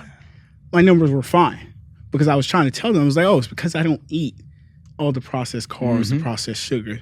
If you combine that in and you eat steak the way I do, you're in trouble. Like you're in some deep trouble. But if you eat the way I do and you exercise the way I do and the way you live your life, you can eat as much steak as you want. Yeah. But if you're having those times you drink and you don't, then obviously you can't do it because it's not going to be healthy for you. Because your body is not going to be healthy enough to break down that steak the way it's supposed to because you don't give it everything else it needs. Yeah. So you're going to compromise your organs. You're going to get sick. No question. So yeah, then you can't. That's why I don't preach it, because if people start eating steak the way I do and they eat the way they do, then they're in trouble. So I mean, I just keep quiet on the diet piece because I know like what I do works for me and it won't work for everybody. People are really ruled by their gut. You know, they get used to certain foods and their body kind of cries out for those foods. Their taste buds cry out for those foods.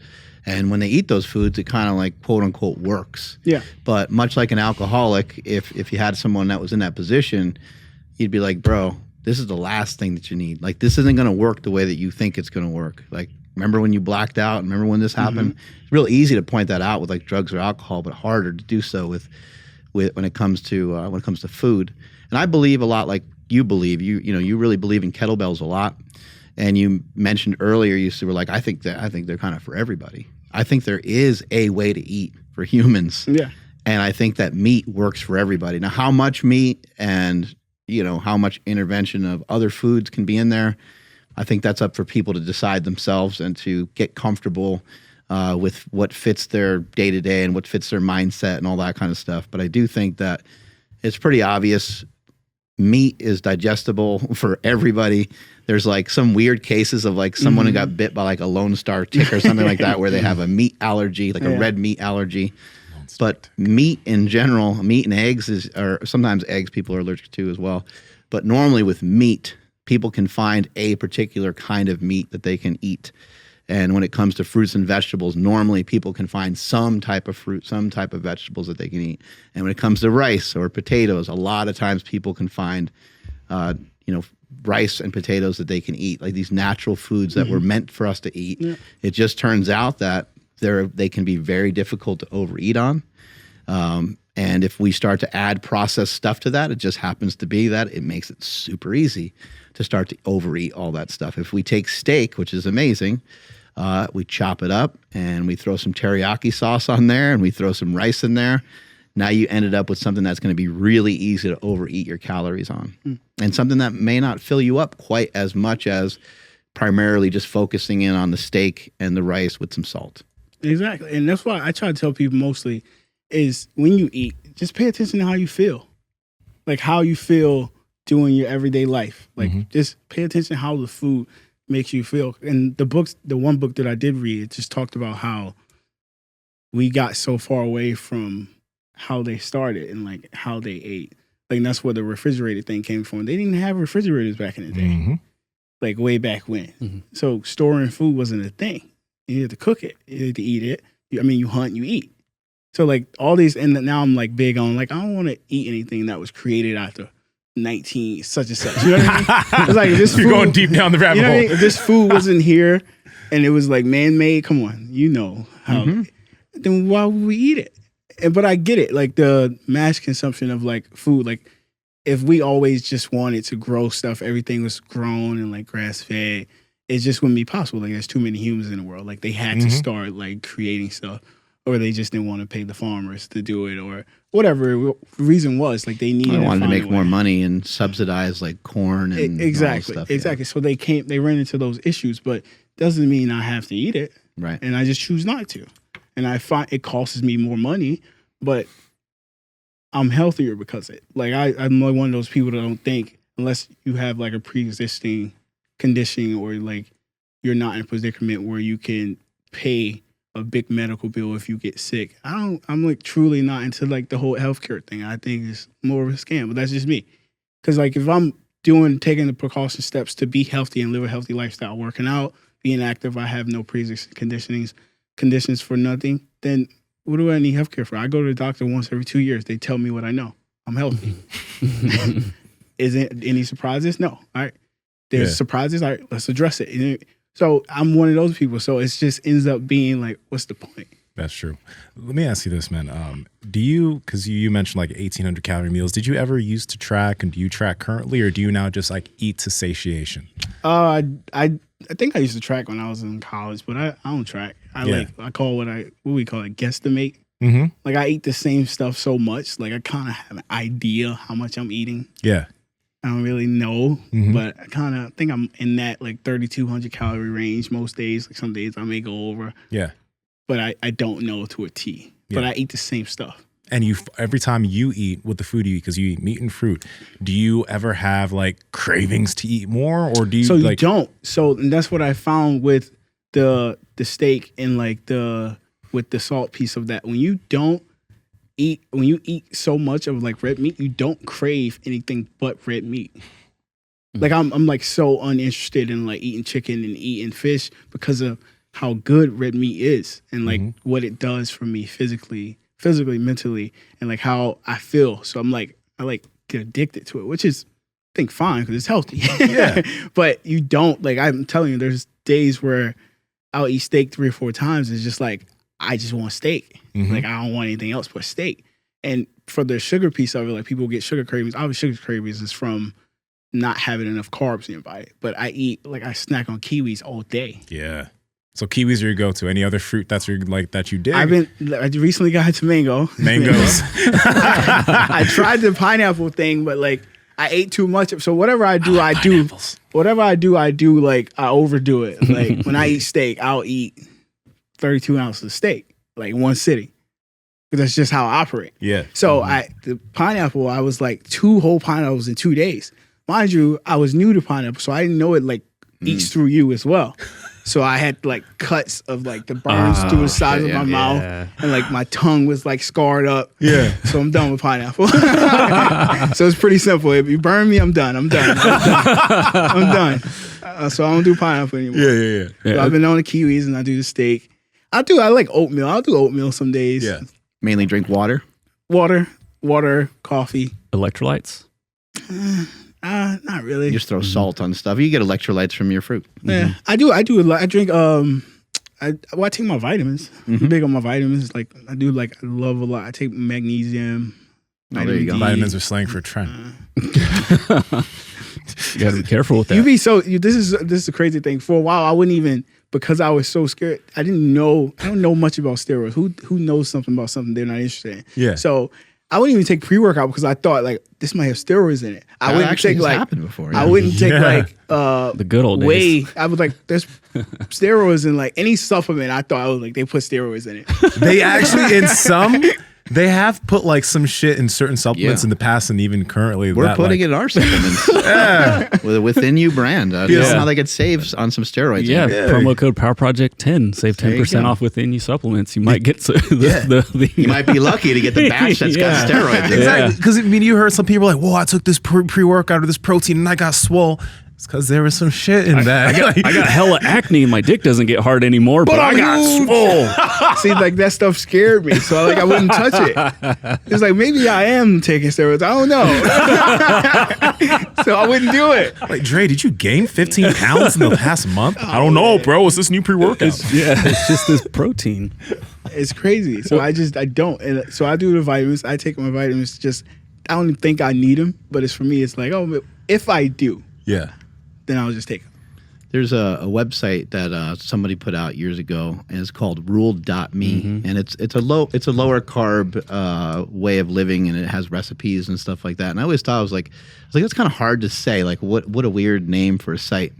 But then I read the description of why the site is called that, and it talked about food ruling people. And this guy was really heavy, lost like 150 pounds or 100 pounds or something like that, and he has got a great story. But I was like, the food does rule us, and as I started kind of researching nutrition and looking more at the different diets and things like that were out there, there was a bunch of different people that were just talking about how the big food companies, they really rule us. And they do. And when you're somebody that is purchasing, I mean, in this day and age where people are cautious and they're paying attention more as to where they're putting their dollars, and they don't want to put their dollars towards certain farming practices and certain things, right? I think that's something that people should really look at. People should really look at, where are you putting your dollars? Are you really putting your dollars towards Doritos? Are you really putting your money into Pepsi, into Coke? I mean, this might assist people with even getting away from some of the other types of sodas that are sugar-free, that have like artificial sweeteners or whatever in them. Just because it's like, I don't really want to fucking participate in anything that company's doing. And I know it's hard because, Pepsi, I think they own like Dasani and they own everything. They fucking own a lot of shit. But when you primarily are eating meat and primarily eating fruit, hopefully you're keeping your dollars away from that. And imagine if more and more Americans did that, how much healthier we would be, and how much we could help our own healthcare system, because less of us would be fucking sick. But I think, and that's like me, I'm like a big conspiracy person when it comes to like healthcare and stuff. I think it's all designed that way. Like it's designed for these products and stuff. Like you go to the candy, I mean, you leave a store, you got candy as you go out. I mean, it's easier, it's cheaper for you to buy something unhealthy than buy something healthy. I mean, there's a concept in that. Like it's because I want you to buy the unhealthy thing, because what does that lead to? I mean, that's just me and how I think. Otherwise, why would it be pushed so hard? Why would it be so much of it? why? Like, what's the point? Money. Like, I'm one of those people, I think, like, why do you label things organic? Everything should be organic. You should label unorganic stuff so I know, like, oh, this is man-made in a factory. Like, this probably not going to be good for me. Like, I don't understand, like, why. It would be It's interesting. backwards. I kind of have always wondered, like, will we ever get there? You know, like with cigarettes, right? Like sometimes when you see someone smoke, like obviously we go to a different country, things are different. But here in the U.S., you see someone smoke, you're like, man, people still do that. It's fucked up. You know, hopefully, like I kind of actually recognize this. I see somebody with like a regular Sprite or a regular like Coke or something. I'm like, why in the fuck would anybody do that? Like, because now there's other options with the sugar-free drinks, the Coke Zeros and stuff like that. But I see that and I'm like, first of all, why are you drinking that? Secondly, why in the fuck is your kid drinking that? What are you doing, man? That's another topic. It's just wild, and it's you know it's probably just a simple lack of knowledge. And I think that's what it is. It honestly is, because I was talking to my girlfriend and one of my buddies about it. I was like, why do people feed their kids? Like, why do you think it's okay to feed your kids something because they've labeled this a kid's People say meal? they have a hard time with their diet because of their kids. Yeah, and I'm like, your kid drives to the fucking grocery store and buys Cheez-Its? Because it's you train society has created what they call like, oh, that's a kid's meal. I'm like, so what's a kid's meal? What do you mean? Like that, like chicken nuggets, fish sticks? You Feed mean that like little motherfucker some liver. I was like, why do you think that's kids' food? Your kids should be eating what you're eating. No? Why not? Their body's like yours. You want them to grow and be healthy? They grow up with a weird interpretation of food. My parents are always trying to lose weight. They're on this keto diet. That's a weird thing. Yeah, I just, me personally, when I have kids, my kids will eat the way I eat. They won't be introduced into, I don't think I'm going to deprive them of stuff, but they're going to know fun for what I think fun is. So they're going to think fruit is fun. Exactly. They're not going to think a Snicker bar is fun. So they come home from their friend's house after eating some fucking cupcakes. And that's the problem. But that will be... It'll be fine. Every now and then won't be an issue, but it won't be like the basis of their diet. That's where my issue becomes in. It's like, but I do understand the aspect of being a parent, not having time, and you got to do sometimes what you got to do to be quick on your feet. You do have time though, and it takes longer. It does. It takes longer to have kids that act like assholes. It does, and your kids will act like assholes and not eating properly. Yeah, they really do. What I had said yesterday, because you know, like my son's 1.5, he eats what we eat. I keep sugar away from him completely. People think that we're a little crazy, but I'm like, if I'm eating something that I shouldn't be eating, he'll call me out on it. So like, let's just say like we go to In-N-Out and I'll get fries, and if he wants fries, I'm like, if I give it to him, I'm not giving it to him for him. I'm giving it to him because I don't want to hear him cry anymore. So I'm doing it for myself. I'm being extra selfish by giving it to him. So what I said, same thing with like sweets, everything, all of the above is like no, like I'm gonna be an asshole right now for him. You know, like I'm doing this for him because I'm gonna give him a chance. I had mentioned it on a podcast recently, like he's fairly carnivore. He doesn't really eat carbs or anything, but by doing that, it's keeping him in the top 1% of like kids his age, right? Like he's not gonna have to worry about diet because we normalize what we normalize. It's gonna be normal for him to eat steak every day. Like it's not gonna be weird that he doesn't get chicken nuggets or order shit off of the kids' meal, which is complete dog shit. Like I talk about that on the podcast a lot. Going to Spaghetti Factory, the kids' menu has 0 protein on the menu. Oh, like, really? It's all noodles.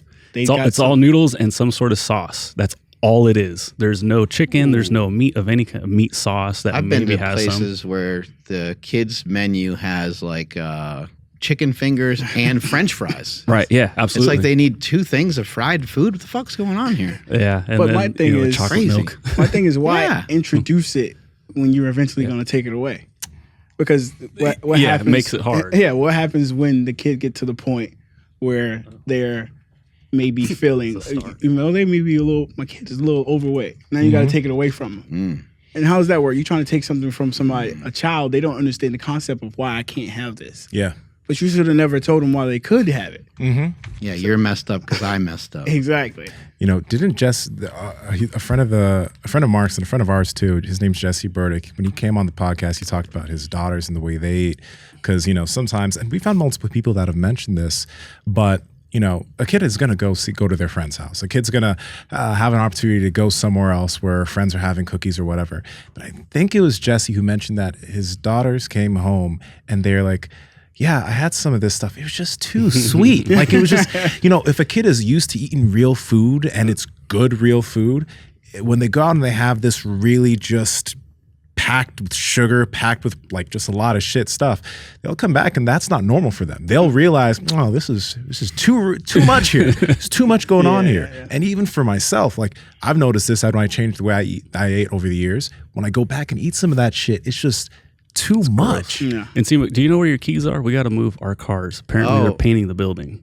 So we're gonna wrap this up in just a few minutes. Okay. Anyway. Well, yeah, right, cool. I know where his keys are. I saw them on the desk on your desk. Oh yeah, it's on the desk. I can just run and go move it and you guys keep going? I think we're good. Got it. Yeah, Okay. I don't think it's a fucking emergency.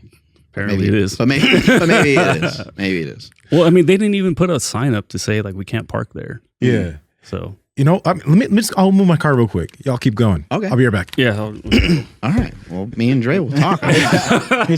My car doesn't need to be moved, or someone else moved it probably. So how's your list been going? You can't lately? move my car without my phone because that's the only key I have for my phone. But maybe I don't need to move it. Lifts are going good, man. I feel good. I feel great. Like I'm not. My goals have changed. So, everything's like a little bit of like a moving target. Is the way that I look at it. I'm doing what I can do, and simultaneously I'm trying to fix what I can fix. Mm-hmm. So I have a skill set with certain things that I can do, certain things that give me quick workouts that are efficient. So again, like going back to the machines, I can use the cables in the gym. I can do like lat pull downs, I can do seated rows, and I can get some good muscle activation from some of those movements. So why not keep those in at the moment while I'm still pretty inefficient at some of these other movements, because it's harder for me to have really good workouts. Mm-hmm. Obviously, if you put me through something, you're trained enough and you know enough and you worked with enough people to where you can just obliterate me and put me through a really good workout that stimulates me but doesn't leave me like for dead, right? Yeah. But for now, for me, like when I'm trying some of your stuff off of IG and stuff like that, it's so experimental that it's kind of tough for me to get a good workout in. So that's why I'm kind of blending things together, and the workouts have been awesome. I'm doing a lot more twisting, a lot more rotational stuff. Running is still pretty new to me. Mm-hmm. I've probably been messing around with running for like the last 2 years or so, but taking it a lot more seriously in the last like 6 months. And what's cool about it is like I felt like I was coming from so far back that I consistently get better at it without a ton of. I do think about it. I am interested in it. I am working on it. I am working on mobility and stuff, but I'm just getting better at it because I'm just doing it. Yeah. And that's fun to me because that's what lifting used to be for me when I started, when I was younger. I would lift and I would think about the form and technique, and I'd think about these different methods and stuff. But it was just like, hey man, be consistent with it. Keep lifting, add resistance when you can, try to stay safe. And I just kept getting stronger and stronger. So now I'm kind of feeling like I did when I was just first getting started. And that's what I was telling you about. I feel like the kettlebells have done for me. I always find something that I want to be better at. So it's never about how heavy I can go. It's about how much better can this movement look? How much smoother can I keep my foot planted when I transfer from one side to another? Am I getting all the muscles engaged the way I? So like you say, you never really run out of things to get better at. Like, are you always going to have something to pursue as far as move? If the focus is movement, you always will find a better way to move. So that's why I love pursuing it that way, because it never ends. And you find one little issue. Like with me, like as of late, I found out I noticed my anterior tibialis is not as strong as the rest. So I've been working that, and it's been it's been like 6 weeks and I'm still working at it. And I still feel like it's not as strong, but I'm going to continue to work that. And by the end of it, I'm going to find something else that I need to work on. Mm-hmm. Like I already know, like I want to work on my groin to be stronger. And that's what that one movement we were doing earlier was about. I added that in for a client, but I noticed that I had the same issue. So I started exploring it for myself. So I'm always going to be finding little tweaks in smaller muscles that need to be stronger. And you find it when you do the big lifts and you go back and do the big lifts, they just move a lot fluently. And when you watch your own stuff back, I mean, that's the beauty of recording stuff. When you watch it back, you can say, oh shit, I didn't really realize I was moving that way. I could do way better. Yeah, exactly. Next time I do that, I'm going to try it this way. Yeah. And that's what I love about it. It's always something that can be better. And if you're excited to do it and you can make it fun, you'll never stop. Mm-hmm. And that's what I've been getting back from people with the kettlebells. It's so different from what I've been usually doing. Like it's different all the time. Because and that's why I say I use the movement pattern as a way to program, because I'm just implementing movements that's a pull or that's a push. It's not always the same movement, but they're similar. Yeah. So it's different, but we're working the same muscle. Mm-hmm. And it's not always about that one rep, but we're still training this muscle so you can switch it. Yeah. I'm actually curious about this, because like when it comes to certain movements in the gym, like deadlifts, a lot of people find that, okay, I injured my back. Like it's a common injury over time, right? For you, or maybe when you've seen people working out, and it's not that you can totally avoid injury, but for you, is there any type of thing that like this got re-injured again, or this is bothering again with your type of training, or because everything's working together, you're strengthening your core, stabilizers, all of that, do you tend to have less injuries than you used to when you were focused on specifically barbell and dumbbell training? I've had one injury since I've been doing kettlebells, and it wasn't even related to kettlebells. One injury in 4 years? That's not bad. It wasn't even related to kettlebells. I started in a flag football league. Oh, shit. And I hadn't been playing for a while, but this is the reason why I stopped playing football, because I can't, unless I'm playing for real, I can't play. Because how passionate and how serious about it. So I'm playing flag football with people that are not football players, but I'm a football player.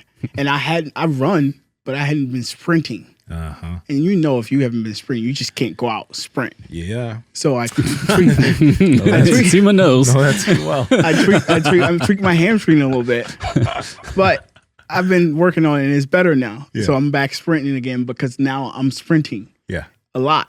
But I hadn't been sprinting, and I just went out there, and I'm like, all right, nobody's faster than me, so I'm just outrun everybody. And I did, but it's like I haven't been running, so obviously I was going to tweak something. Yeah. So that's why that happened. Here's the key question. When you slightly tweaked your hamstring, did you just play it off and keep playing and kind of just like get like a little limp on the one side, or did you like have to actually stop? Oh, I kept playing. Of course. It wasn't tweaked enough though. I couldn't play. I still was 100 times better than everybody out there. Dude, I still kicked all their asses. dude, it's so embarrassing, right? Yeah, like I was like, it was fine. It was fine. Yeah, like no one needs to know. No one needs to know about this. Especially somebody they see, you train with all this mobility. You shouldn't ever get hurt, which is true. I'm trained. I'm so movement focused that I should never get hurt unless I'm being an idiot. Yeah. And I was being an idiot. Okay. I got a 3rd-degree sprain of my ankle. It would have been just a whole lot better off if I just snapped it completely when I was a professional wrestler. And it happened like I was like 5 seconds into doing something with somebody, and it happened fucking right away. Damn.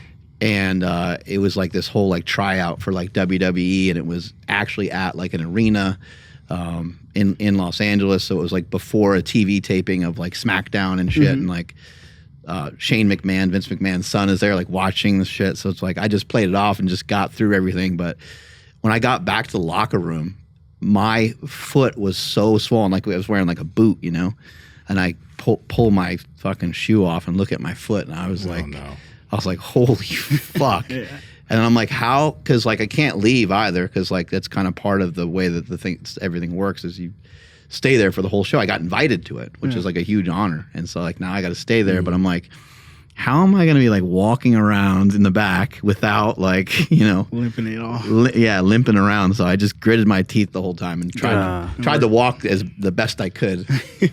Yeah, I mean, that's how it is sometimes. But that's what we were taught.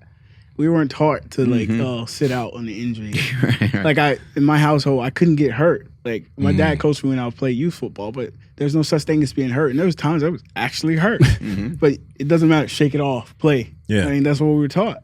There's that scene from the program. Are you hurt or are you injured? And the guy's like, he's like, I think I'm just hurt. He's like, well then get the fuck up. Damn. But that's so bad. But again, as we got older, we learned the correct way. Yeah, instead of, hey, you should sit down just for a couple plays so we could, see what's going on. Yeah, let's make sure like nothing really horrible is going to happen.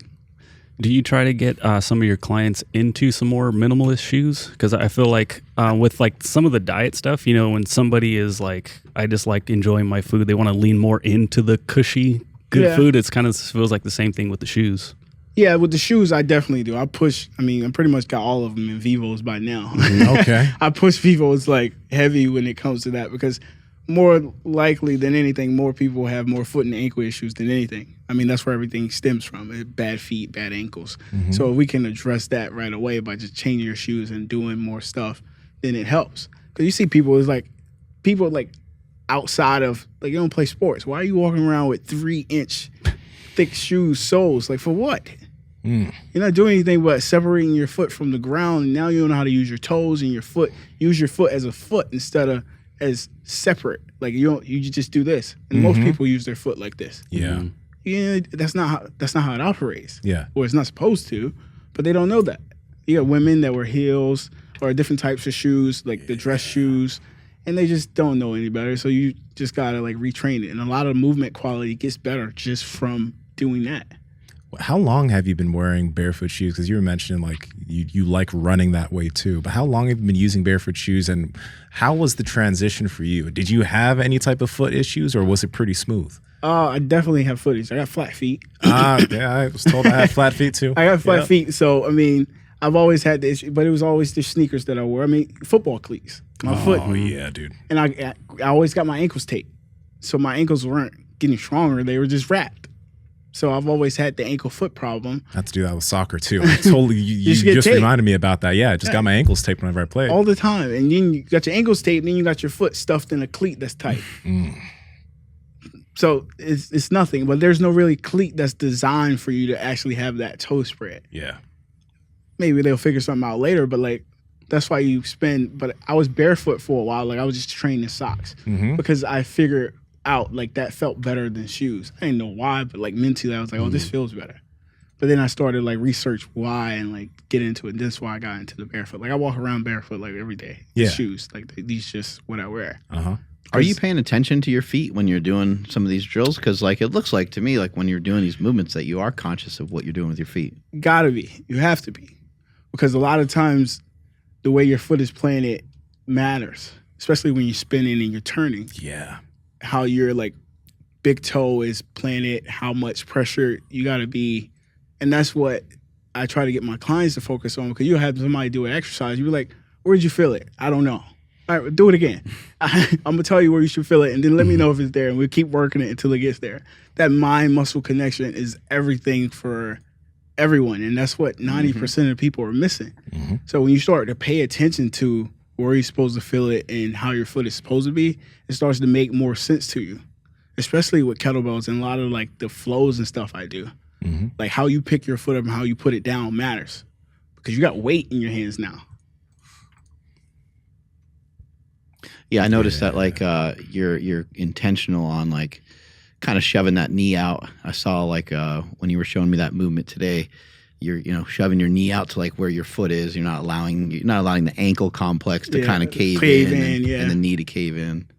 It's really important. I mean, that you can hurt yourself with anything. And we were talking earlier about like right and wrong. We don't like to get into too much of right and wrong, but you do want to make sure that you're moving well and that you're not in a compromised position. Yes, and you want to train. And people get hurt when your body moves in ways it hasn't moved. That's when injuries happen, or it gets like I don't think, obviously accidents can happen, but I don't think I can ever step off a curve and tear an ACL because the way my knee and my ankle is going to move, I've already moved that way. It's trained to move the same way, exactly, under those certain conditions. The same pressure and everything. Like it's used to being able to catch myself in these movements because I train that way. So it's mostly just being prepared for just everyday life. Yeah. Are you able to like verbally explain, because it is a podcast forum, with somebody like with low back pain, myself, like some movements that you would recommend? And I know everyone's different, but you know what I mean? Like, or maybe I can find it on your page, like a certain movement with the kettlebells that somebody could implement. Not just, I wouldn't just say it's like a certain movement, because I don't know what your back pain stems from. But what I feel like a lot of back pain and most stuff stem from is mostly dealing with the hips and the ability of how to use your core Or is your lower back just weak? Or do you not know how to engage your core when it should be engaged and your lower back is taking a lot of pressure? So a lot of half kneeling stuff, teaching you how to really like engage your hips and how to be stationary and use your core is great, because there's not much movement, but it's teaching you how to brace yourself and engage your glutes and how. So I would do that, a lot of training. So like training your upper body while you're in a position of stabilizing your lower body. Yeah, so oftentimes probably the clients don't even know. They don't. They don't Makes know. sense. So, but if I have you in a half kneeling position and I'm training rotation and I'm training anti-rotation, I'm teaching you how to use your core, and now no pressure is on your back. So of course your back pain is gonna go away. Your core is now working. That makes sense. Yeah. So I don't know if I really explained it, but it's just being in certain positions and strengthening those positions, whether it's half kneeling, laying, being strong in those positions allow you to be able to be more confident in movements and have a stronger core, which is good for your back. The cool thing about what you mentioned, though, is like, let's think of just a normal seated shoulder press that you're going to see most people do in the gym. Usually they have the back rest up, so their back is resting on it. Might be a little bit of curvature, but they're just pressing overhead. But when you're doing that half kneeling, like, I don't know if Andrew's about to pull it up. This this one. Like, I like this one. He's sitting down, but he's kind of explaining what you were kind of. So a lot of times you see someone do a Z press, their feet, they're out like this.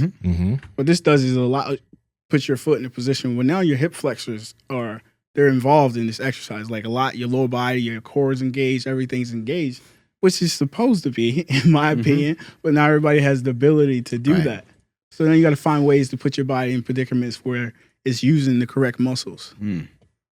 Yeah, and some movements, I mean, they just simply kind of put a governor on the movement. So this is like, how easy is it for somebody to lift something really heavy that's never done this movement before? It's gonna be quite difficult, and therefore, like, even if they were to lift, quote unquote, the wrong way or move in a weird way, they just have, like, hopefully a light enough kettlebell in their hands where they're not going to hurt themselves. I noticed, in a lot of the videos, which I think is really cool, because I think a lot of times kettlebells, people are like, they just think like you do 9 million reps with them, And I think sometimes you do that, but because you might be going from one thing to the next, and you might kind of be doing that for multiple sets or whatever. But I've also noticed you use a lot of low repetition, like sets of 5 and stuff like that, right? Yeah. So once I go up heavier in weight, especially when it's something like what you explained is where it's like a movement that I'm bringing from top to bottom. So I'm working a deadlift, I'm working a clean, it's more power focused, and the explosiveness means more to me than the hypertrophy training of the 10 to 12. So this is why you get in the lower reps of the 5, because conditioning, you're not only training strength, you're training explosiveness, speed. So like you're exerting some energy through that. So, and you go up in weight, you can't do more than 3 or 4 or 5 reps. So it's not as effective if you do as many. You start to lose the power, and then the exercise becomes something that it wasn't meant to be. It wasn't meant to be. So if you focus solidly on 3 to 4 reps and being as powerful as you can in those 3 to 4 or 5 reps, you get the most you can out of it. And that's how it is with some movements as far as like the cleans and the snatches. But when you get into like more strict lifts, you get into like the split squats, like now you can bang out the 12 reps, the 10 to 12 reps, because now you're in a position where it's just that one movement. But if there's 2 movements, I like to cut it down to like 4 to 5 reps, because it's a lot going on. And I want you to be able to maintain that power the whole time. When you work with people, do you sometimes have an opportunity to work with them outside? Yeah. So because I mean, you could just take a couple kettlebells. I mean, probably not super convenient, but you can take a couple kettlebells outside to a park or something, right? So when COVID happened, funny you said that. All I had was one kettlebell. I had 2 30-pound dumbbells and one kettlebell, and everybody was scared to train inside. From March, when COVID happened in Boston, when stuff shut down, till like September, I trained outside every day. I had like 5 or 6 clients who would train outside. We had one kettlebell, but that's where the creativity became, because I had to address some shit. Like you only had one kettlebell and a dumbbell. I had to figure out how to give these people a good workout. Still an hour.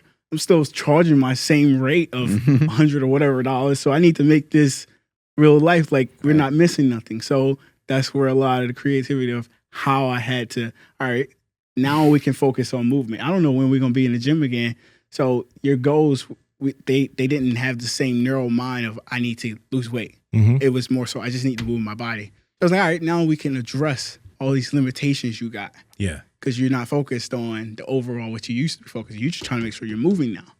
So that's when I made everything about movement. Because I ain't have much. Like we ain't have no barbell. We couldn't worry about lifting heavy. All we had was a 50-pound kettlebell. Yeah. So it became more movement focused. Yeah. And that's why I had to start being creative with myself. And then I got more creative with people. You mentioned you trained, I don't know if you still train people at Equinox, but that stopped for you when COVID happened, right? Yeah. How did you adjust after that? And then when gyms came back, have things changed in terms of the way you do business and the way you train people? Do you still do it out of there? No. So I worked there. I mean, when you work there, you can't train outside. Yeah. So you can't. I was full time there. I worked 40 hours a week training people, and it was good. But when COVID happened, I started getting to the Instagram stuff, and I built a following. My reach became more, and I was doing less. I still had clients, but I was still training in person. But I was making more because I was making more money directly because it wasn't through a company. But now I was getting passive income through the internet because now I got people in Germany asking me about like kettlebell or wherever, like Spain, like people hit me up everywhere. So like a lot of my time is going into that. So it's like I'm doing both. So like by the time gyms open again, it was like, what am I going back for? I'll be making less money, and it was no point. But like I learned a lot there. I learned how to run a business. Like I ain't learned that there, but I learned how to really market myself now. Like I market myself like 3 or 4 ways, and it's just me. Like I run a company like by myself. Mind you, I should probably hire somebody. Probably should have a team by now. Yeah. Because I have an app, I have online coaching, I have my in-person, and I have my PDFs trainings, and they all are managed and all by me. It's just me. So obviously I'm probably stretching myself thin, but I mean, it's good. It works for me. But I'm definitely going to hire somebody soon. But it's more work, and it's all built around me. So Don't hire anybody. Have someone work for free for a little bit. And that's what I love about it. Internship. It's like how you could build a company just based around you. And I was working for a company, and I was making them all this money, and now I just do it for myself. That's sick. So it's great. It's honestly, dude, you're doing such a good job with it. It's awesome. Yeah, man. It's been fun. Andrew, take us on out of here, buddy. Sure thing. Thank you, everybody, for checking out today's episode. Please let us know what you guys thought about today's conversation down in the comment section below. Want to hear everything you guys have to say. Let us know if you guys are going to start doing some more kettlebell training. And please hit that like button on your way out and subscribe if you guys are not subscribed. We would sincerely appreciate that as well. And please follow the podcast at MB Power Project on Instagram, TikTok, and Twitter. My Instagram, TikTok, and Twitter is at I am Andrew Z. And Nsima, where you at? Come party on Discord. We're going to be close to 2,000 soon. So we're at almost 1,800. So Discord links below. Community there's popping. At Nsima Inyang on Instagram and YouTube, at Nsima Inyang on TikTok and Twitter. Dre, where can people find you and potentially work with you? Every goddamn Dre. That's a hell of a handle, man. On TikTok and Instagram, YouTube is just a Adriell Maze, all of it. And that's it. Sick. How do people get your app? What's it called? Functional training app. It's through my website. You can check it out. It's mostly, it gives people an idea how I train. Most people aren't suited for programs. They don't really have program goals. So what the app does is give you ability to see how I train. If you like that, you kind of can get to more of the programs. So a lot of people check the app out. They do workouts. They subscribe for months. And like, I have goals now. I'll get a program that's suited for my goals. Yeah. And they just go from there to there. Sick. Yeah, well, it's Integrity Attitude Hustle. AttitudeHustle.com. Links down in the description and podcast show notes as well. Thank you so much for making the time to come out and see us. And I look forward to doing some more stuff in the gym with you today. We're going to have a good time. I'm at Mark Smelly Bell. Strength is never weakness. Weakness never strength. Catch you guys later. Bye.